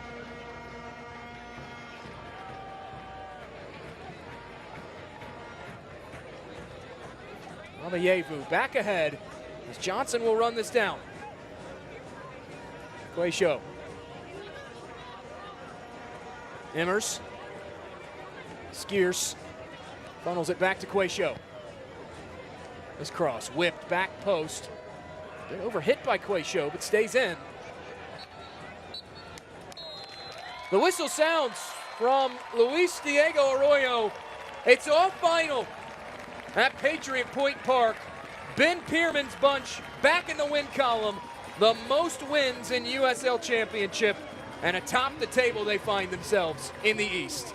Well, and I think obviously 3 points are what matters, and Ben Pierman and his team will be happy with that. But the way in which they got it, they responded after the loss on Wednesday. They responded after the not great performance last weekend as well, even though they got the win. So the consistency across 90 minutes is huge. And for Phoenix Rising, they're no stranger to adversity. They'll bounce back from this. They still played pretty well overall. They just couldn't execute in the final third. A 2-goal performance this evening for Arturo Rodriguez, tonight's fix-it 24/7 man of the match. Created so many chances tonight, finishing those chances for Charleston. What I think is important about this is we talked about the 3 players that have the most goals. We'll add him there now. He has 3 goals, so getting yet another player into form in production and in the stats is really important for the Charleston Battery so they can be even more predictable than they already are. Charleston Battery gets back in the win column after a midweek loss to Miami FC. 4-1, our final score for Charleston Battery over Phoenix Rising. The final score brought to you by the Pepper Law Firm.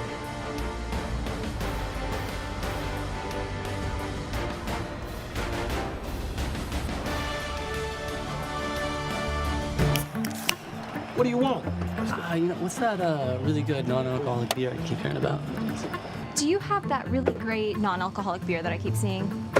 Do you have a non-alcoholic beer that actually tastes good? It's athletic. You're holding it. You mean athletic? You're looking at it. I think you mean athletic.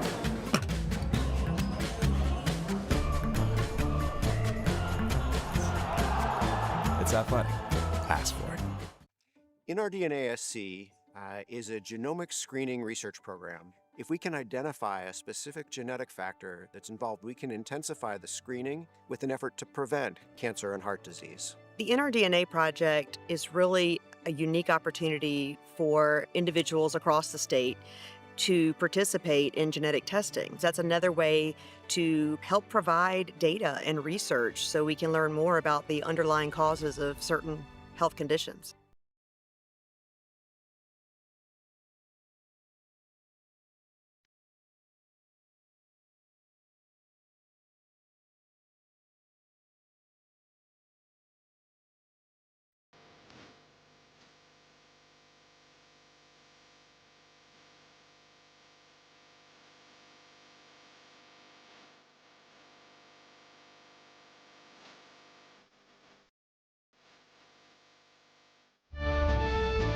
Back in Charleston, South Carolina, the league's highest scoring offense continuing to churn on a Saturday night. The final score brought to you by the Pepper Law Firm. Battery wins it 4-1 over Phoenix Rising. Our highlights presented by Publix and Casey. An impressive performance this evening for Charleston. It was. When you go on the road in Phoenix, you don't want to let up a goal in the 8th minute, and that's what they did this early in the game. MD Myers with the finish, but they would respond. It was really good through the rest of the first half, getting numbers forward. Smith plays this ball in after running off of Sacco, and it's Aveyevu who gets the finish as Johnson leaves it for him. It's just an incredible finish to the back post.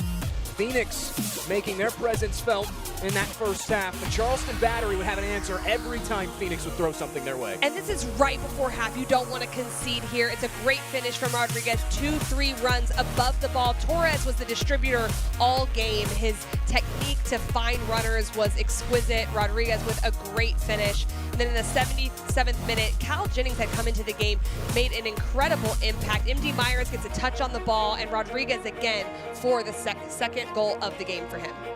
That goal just before the half for Charleston Battery really set the stage for what was a strong second half performance. 3 unanswered goals. And that was a big goal because it took a little bit of pressure off because Phoenix kept trying to go forward. And then this is one you don't see every day. Going in the counterattack, realizing Rakowski is off his line.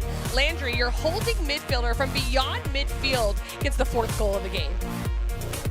Not often you see a goal from behind the midway mark. 4 goals rather, from 3 different scores. Our full-time stats presented by Gildan. 16 total shots generated, 8 shots on target for Charleston Battery. But like you said, Phoenix didn't play terrible. This was just a textbook Charleston performance. It was all about efficiency. Out of 35% possession, 16 shots generated, 8 of them on frame. And you're right, Phoenix Rising, they had possession. A lot of that was giving up the goal early, then they were conceding possession, Charleston, but they did well with it, still creating 11 chances and 4 of them on frame. So just not able to find that last finishing touch. The fireworks firing over Patriot Point Park for the first time in 2025. Top of our producer and the rest of our USL Championship crew, I'm Jake Griffin. Thanks so long from Ralph Lundy Field. Charleston Battery back in the win column. They're tied atop the Eastern Conference table with 31 points. This copyrighted telecast of the United Soccer League cannot be retransmitted, rebroadcast, or reproduced without the express written consent of the United Soccer League.